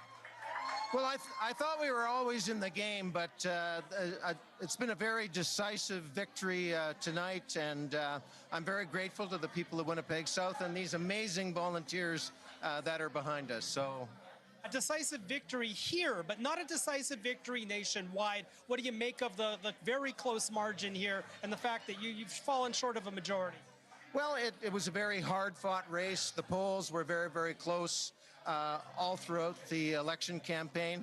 But compared to where we were a few months ago, I think we can be very, very happy about the result tonight. So in a couple of months, if these results hold and you're sitting there in the House and the Bloc Québécois votes with you for the first time, what will your response be to the Conservatives who say this is yet another coalition? Well, I think we have to respect the will of the Canadian people. They give us the Parliament that they give us. We have a responsibility to work with all parties in the House, and we will do that. NDP, Bloc, Conservatives. You know, our country is under threat right now from our neighbor to the south, so we need to work together to stand strong for Canadians. Terry, thanks very much for taking the time here. All right, Bartley, thank you very Back to much. you, And we have the CBC projected that the Liberals will form government, and we have not yet had a projection as to whether that government will be majority or minority. Still a lot of counting to be done. Rosemary. That's right. Okay, thank you, Ian, and good to see our friend Bartley Kives out there in Manitoba. Catherine, you've got some results. Yeah, we said earlier, Rosemary, that the NDP lost the seat of Edmonton-Griesbach, but they have held on to another seat in Edmonton, and that is the seat of Edmonton-Strathcona. You can see projected, elected, re-elected Heather McPherson, and the CBC's Sam Sampson is in that riding of Edmonton-Strathcona tonight. Hey there, Sam. Hi, Catherine. Yes, and we are here with NDP projected winner of Edmonton-Strathcona, Heather McPherson. Thank you so much for joining us, and congratulations on your win tonight. Thank you. Thank you very much. I mean, let's chat about what you said at that stage there just a few minutes ago. The future of the New Democratic Party is in this room, and for the West, that might be you. So nationally, there's a bit of disappointment of how the party has done so far. Where do you go from here as the NDP? Well, you know, honestly, first of all, I want to say thank you so much to all of the people of Edmonton-Strathcona who were kind enough to send me back to Ottawa. And, you know, I'm going to still do the same thing tomorrow that I've done every single day since I was elected in 2019. I'm going to get up tomorrow and I'm going to fight for people in Edmonton-Strathcona, people in Edmonton, people in Alberta, and people in Canada. That's what New Democrats do. You know, this room was filled with people who were volunteers, who knocked on doors. We had the best candidates in the city. You know, we had a great team. It just, you know, the way things went, people were voting out of a sense of fear this election. And New Democrats do better when people are voting out of a sense of hope and optimism. Well, you say you have the best candidates in the city, but unfortunately for your party, Blake Desjardins lost his seat to Kerry Diot in Edmonton-Griesbach. In terms of being the orange spot in Alberta at the moment, I mean, how do you represent the West when you go back to Ottawa when there is such strife within the National Party? You know, in 2019, I was the only New Democrat elected in Alberta, and we were able to get so many things done. You know, with my private member bill, I was able to stop coal mining in the Rocky Mountains. You know, we were able to actually move. In this last parliament, there were 25 New Democrats, and look what we did. The biggest expansion of healthcare in a generation under Jagmeet Singh, a pharmacare plan that the Conservatives and Liberals had voted against time and time again, and that was only 25. So yeah, it's going to be a lot of work. But New Democrats are used to a lot of work. We're used to doing this, and we are going to hold the Liberal government accountable, and they are going to have to live up to their promises to Canadians to make life more affordable, to make sure that groceries are affordable, to make sure that there is housing and people can afford somewhere to live. Well, there are a lot of issues there that you just mentioned that I'm sure resonate with many Canadians. Heather McPherson, congratulations again. Thank you so much for your time. Thanks so much. Now, Catherine, Heather won this seat pretty firmly back in 2021 with 60% of the vote. We have called it so far for Heather in this moment. Polls are still reporting, but we are looking at about 12 percentage points less at the moment. We'll see where the night takes us. Really interesting. Thank you very much for that, the CBC's Sam Sampson. And Rosemary, Heather McPherson saying the future of the NDP is in this room. Pretty noteworthy when they have votes right now. They don't have official party status, and the party's leader is in trouble in his own riding. Yeah, and let me show you just that very thing. There you go. Jagmeet Singh continues to trail, continues to be in third place. That's where he's been this night in his riding of Burnaby Central. It had been a concern for the party. And it continues to be so. So we'll see whether Mr. Singh is even able to hang on to his own riding in Burnaby South. And so I'm going to go to Randall Garrison and drag him out there. So we'll start with the good for you, Heather McPherson. A bit of a star MP. She was re-elected in her riding. But also a loss of Blake Desjardins, and Mr. Singh is in some trouble. What are you thinking? Well, it's obviously Go off. But I think what most Degenerates understand is that this is an election where a lot of our traditional supporters held their noses and said we have to vote for the Liberals to keep Pierre Poilievre out and also to have the strongest possible stance against Donald Trump. And so they've lent their votes to Liberals. But remember, the NDP is still the government in 2 provinces, or the official opposition in 4 provinces. I still see a path to 12 seats there because the NDP heavily works advanced polls and everyone knows that. I think we could still end up at 12. I think the Liberals could still end up 12 seats short of a majority. So we could still have a fairly positive outcome. But I'm not trying to say that this is a good night for us. No, you're not going to sugarcoat it. You're a political scientist and recovering politician. Recovering both. So, but I think there's room to rebuild from this, and that Canadians will remember that Mark Carney is first and foremost a banker and an investment capitalist. And so when it comes time for the Parliament to try and deal with the trouble that Trump is going to cause for ordinary Canadians, there need to be those voices there to say, what are you actually going to do to make it better for ordinary people? And there'll still be at least 9 or 10, if not 12, New Democrats to raise those questions. Do you think, though, that Mr. Singh should have, earlier in the campaign, we talked a lot about how Mr. Poilievre should have pivoted, and who knows if that's actually the truth given where the numbers are, but I wonder whether Mr. Singh should have pivoted earlier, whether he should have not suggested that there was some world in which he was going to be Prime Minister, and should have pushed more for the balance of power and protecting the things that you're talking about. Well, it's a very short campaign we've been in, so pivoting earlier means a week earlier, maybe? Well, no, starting from that point, maybe. Well, from the beginning, we had no idea what was going on because of Trump. We had no idea what kind of campaign it was going to be. We had no idea that this big shift would be, whether it would be lasting for Carney or whether it was a bump. So for the first couple of weeks of the campaign, nobody really knew what was happening. And once we did know what was happening, he did shift very quickly. What happens if he loses the seat? Well, it's always hard for leaders to lose their seat if they want to stay on as leader, and I'm ultra honest. I don't know whether he'll want to stay on as leader if he loses his seat. It's going to be very difficult for him. I know it's been very hard on his family because of threats that have been made to him, and maybe he won't wish to continue. On the other hand, the advanced polls come through, he still wins his seat, we still have 12, and the Liberals are 12 short. That's another whole thing. So that's a story you can't write yet. No, that's fair. And we'll live to see tomorrow where we actually end up. Okay. Thank you, Randall Garrison. I appreciate you being forthcoming there as well. All right, I'm going to take you to some other results here in the riding of Central Nova. Oh boy. Oh, we're just going to go straight to the person who won in the riding, and there he is, Sean Fraser. He did manage to win in the riding of Central Nova. Sean Fraser, congratulations to you, sir.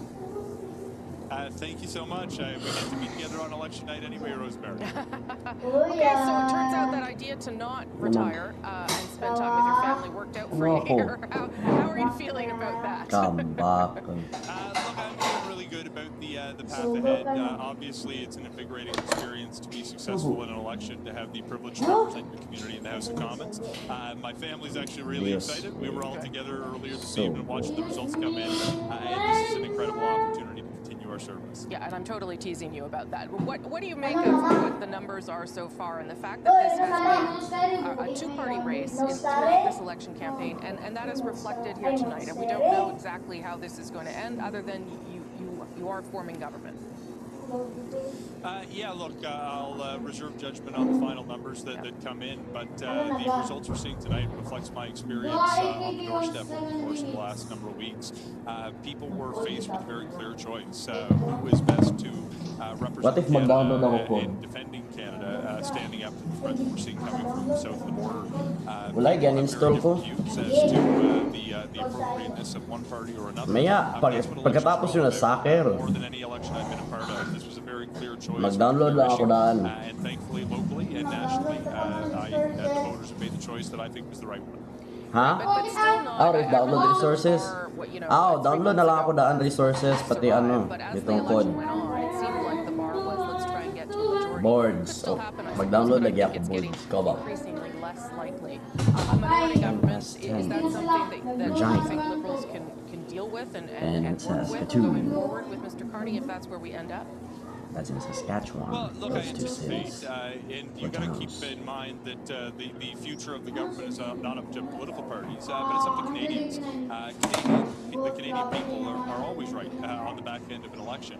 And if they decide to elect a minority or a majority, it's incumbent upon those of us who get elected to work across the aisle as much as possible to ensure that we implement the kind of policies that are going to serve the Canadian people and the way the Canadian people see it. If not, you may find ourselves back in an election. But in the meantime, I think 10 past 10 Mountain. in a cross-partisan way to try to defend Canada's interests, in particular in the face of threats from Donald Trump and the United States. And tell me, do you think it is possible for the Liberal Party to work with the Conservative Party? We were discussing it with the at-issue panel. I mean, it just seems, given the way the election unfolded and how difficult Mr. Poilievre was before the election in terms of how he confronted the Liberal government. I don't know how that works going forward. Do you see a path for people to work together in the face of Donald Trump?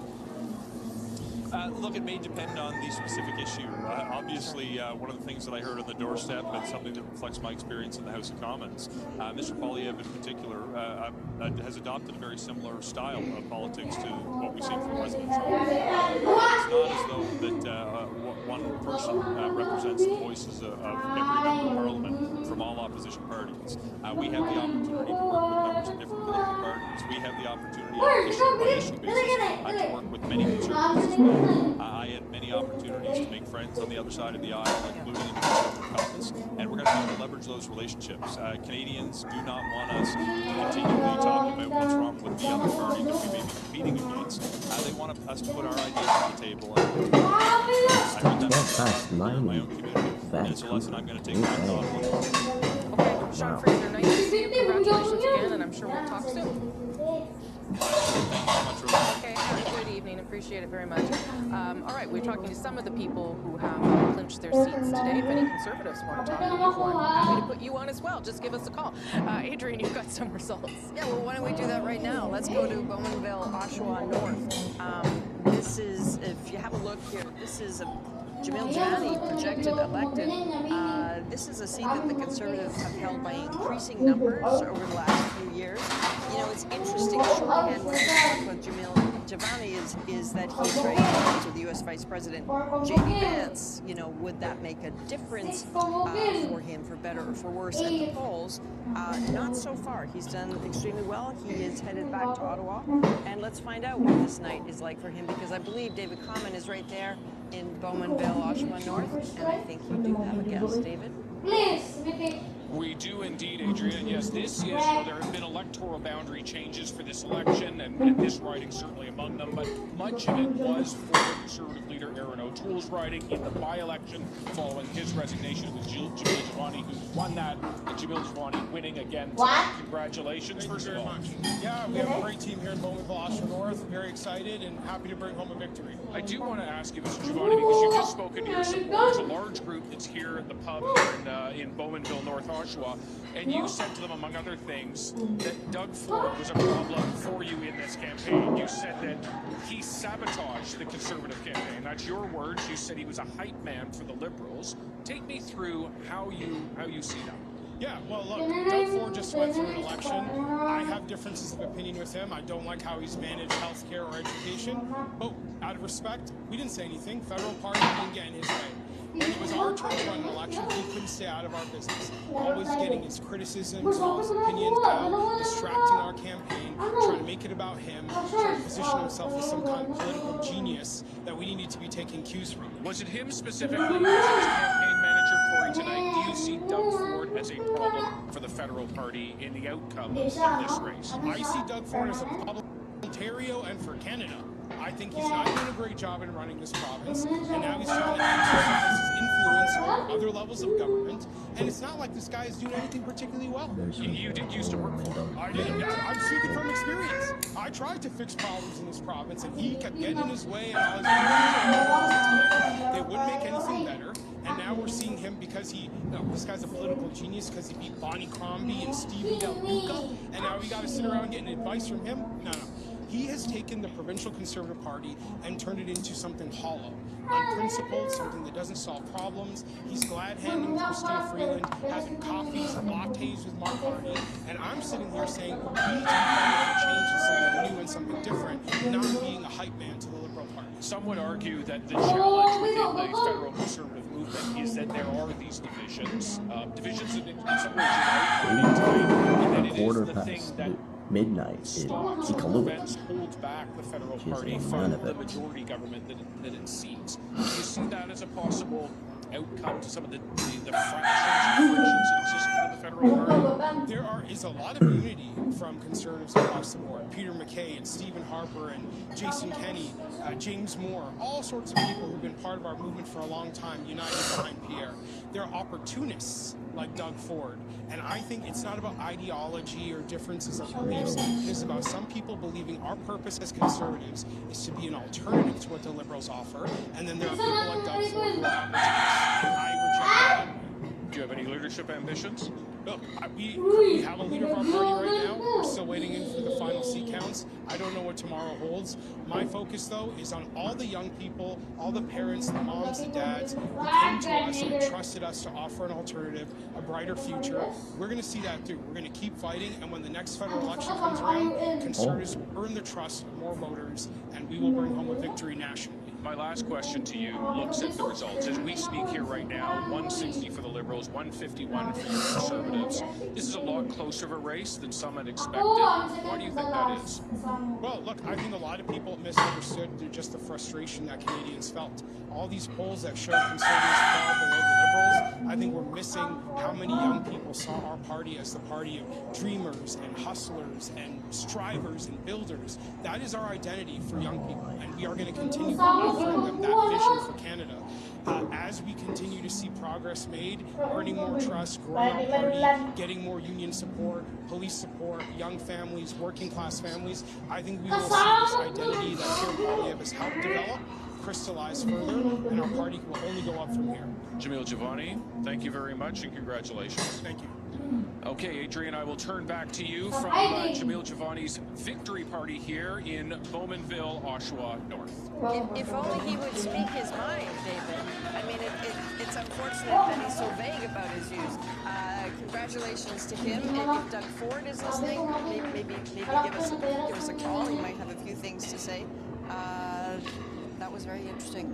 It was. I mean, there was an interview that Politico did with Doug Ford that was published today. That was perhaps inspired by Jamil Jivani said there. It was very frank and aggressive about what the federal Conservatives are doing. Let's bring in the panel and get their response and reaction to that.